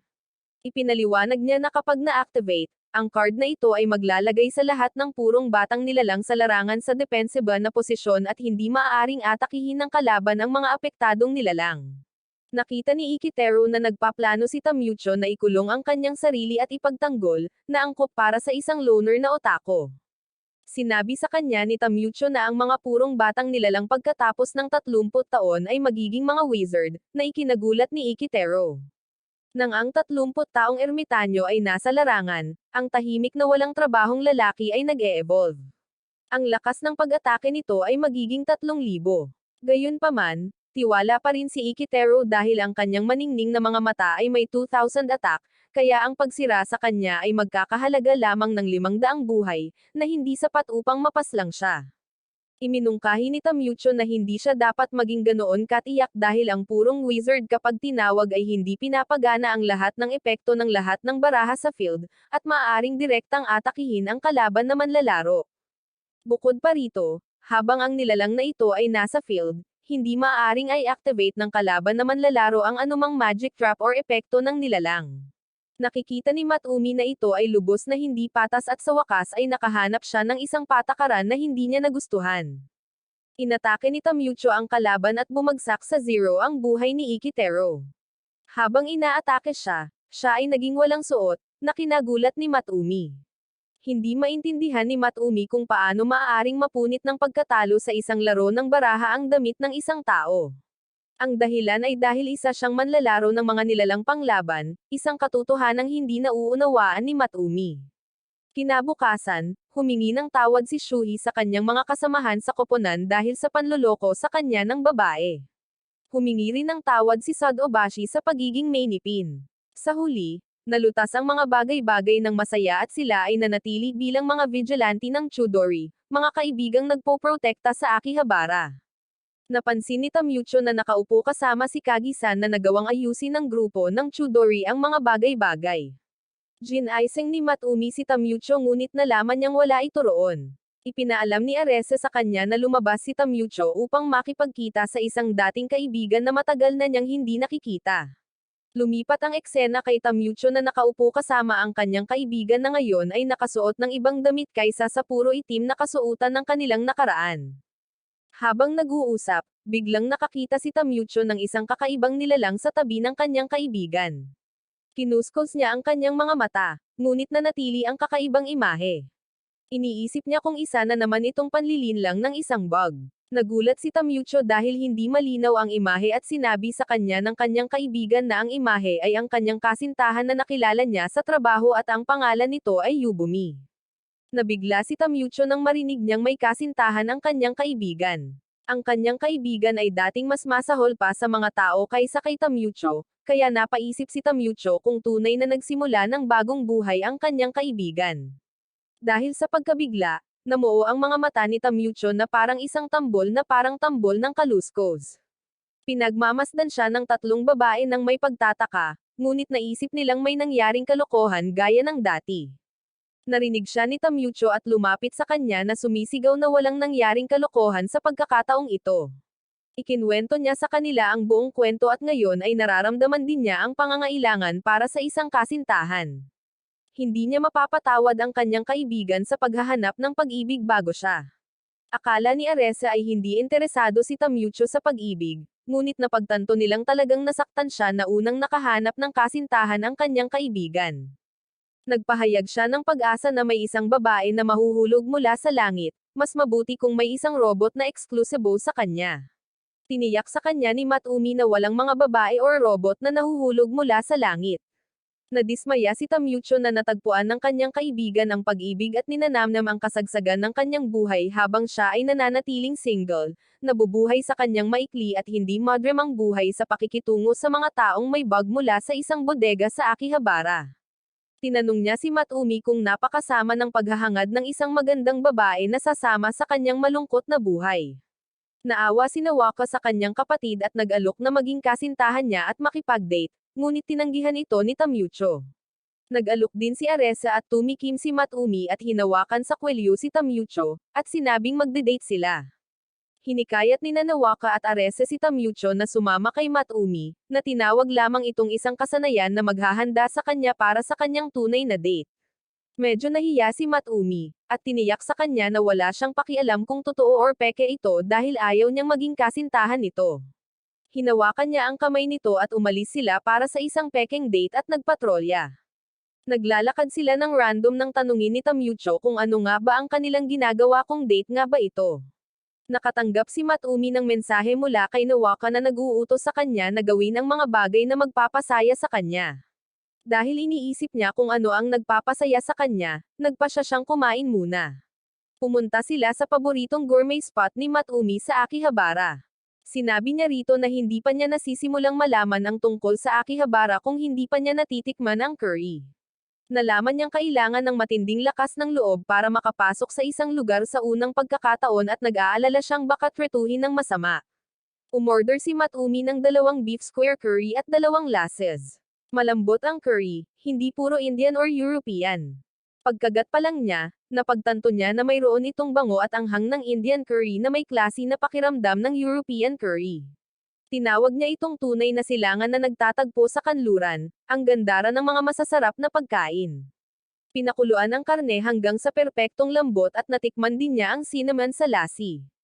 Pagkatapos ay pumunta sila sa susunod na lugar, ang pinakasikat na Chinese spot ng Akihabara na may malaking menu. Umorder sila ng fried rice na may beef tendon starchy sauce para sa katapusan ng linggo, na mukhang masarap.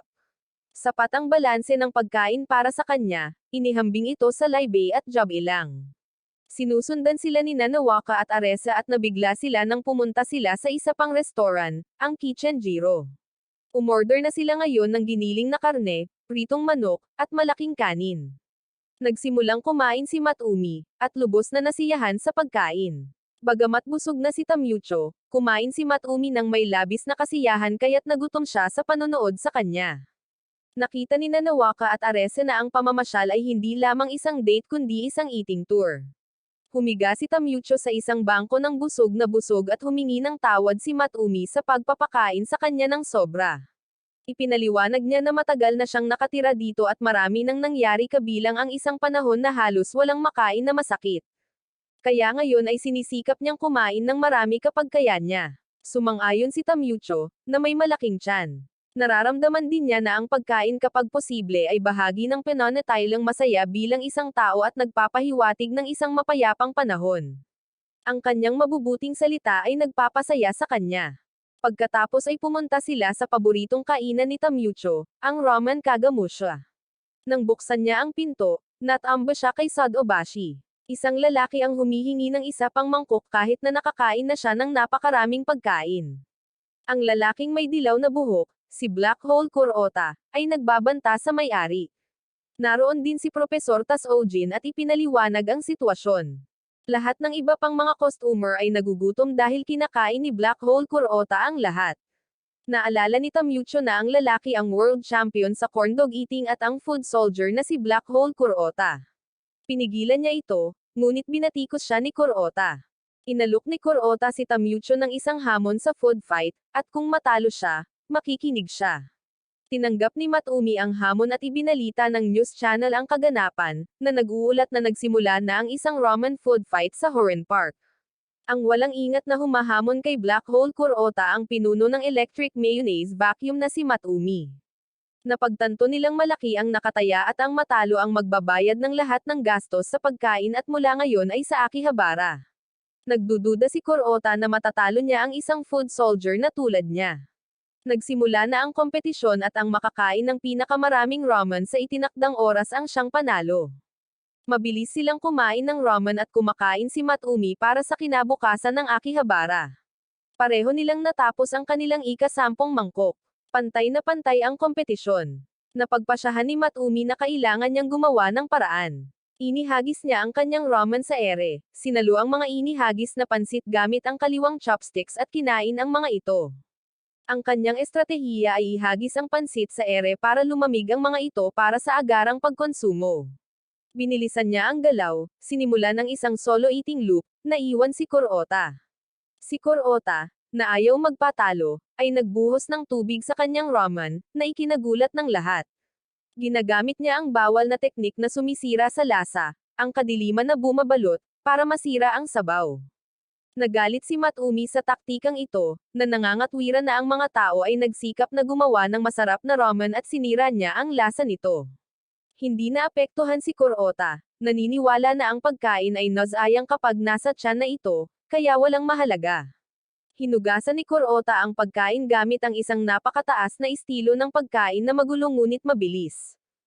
May binulong si Tamyucho kay Tasojin at hiniram niya ang makinang pang-isimaking mula sa propesor at ginamit ito para gumawa ng yelo. Inihagis niya ito kay Matumi na siyang naghulog ng yelo sa ramen niya at mabilis na nagsimulang kainin ang pinalamig na ramen. Sinubukan ni Kuroota na pakonsensyahin siya, ngunit ipinaliwanag ni Matumi na ang yelo ay frozen ramen soup, na nagpapalamig lamang sa sopas nang hindi nasisira ang lasa. Gayunpaman, mayroon pa ring isang mangkok na tingga si Kuroota. Biglang tumigil si Kuroota sa pag-inom ng sobrang tubig at ang noodles ay bumabara sa kanyang tiyan. Naabot na niya ang kanyang limitasyon at hindi na makakain pa at naabot na rin ni Matumi ang kanyang limitasyon. Pagkatapos niyang kainin ang kanyang huling subo, tumunog ang buzzer. Pareho silang kumain ng 30 mangkok, ngunit nanalo si Matumi sa isang dagdag na subo.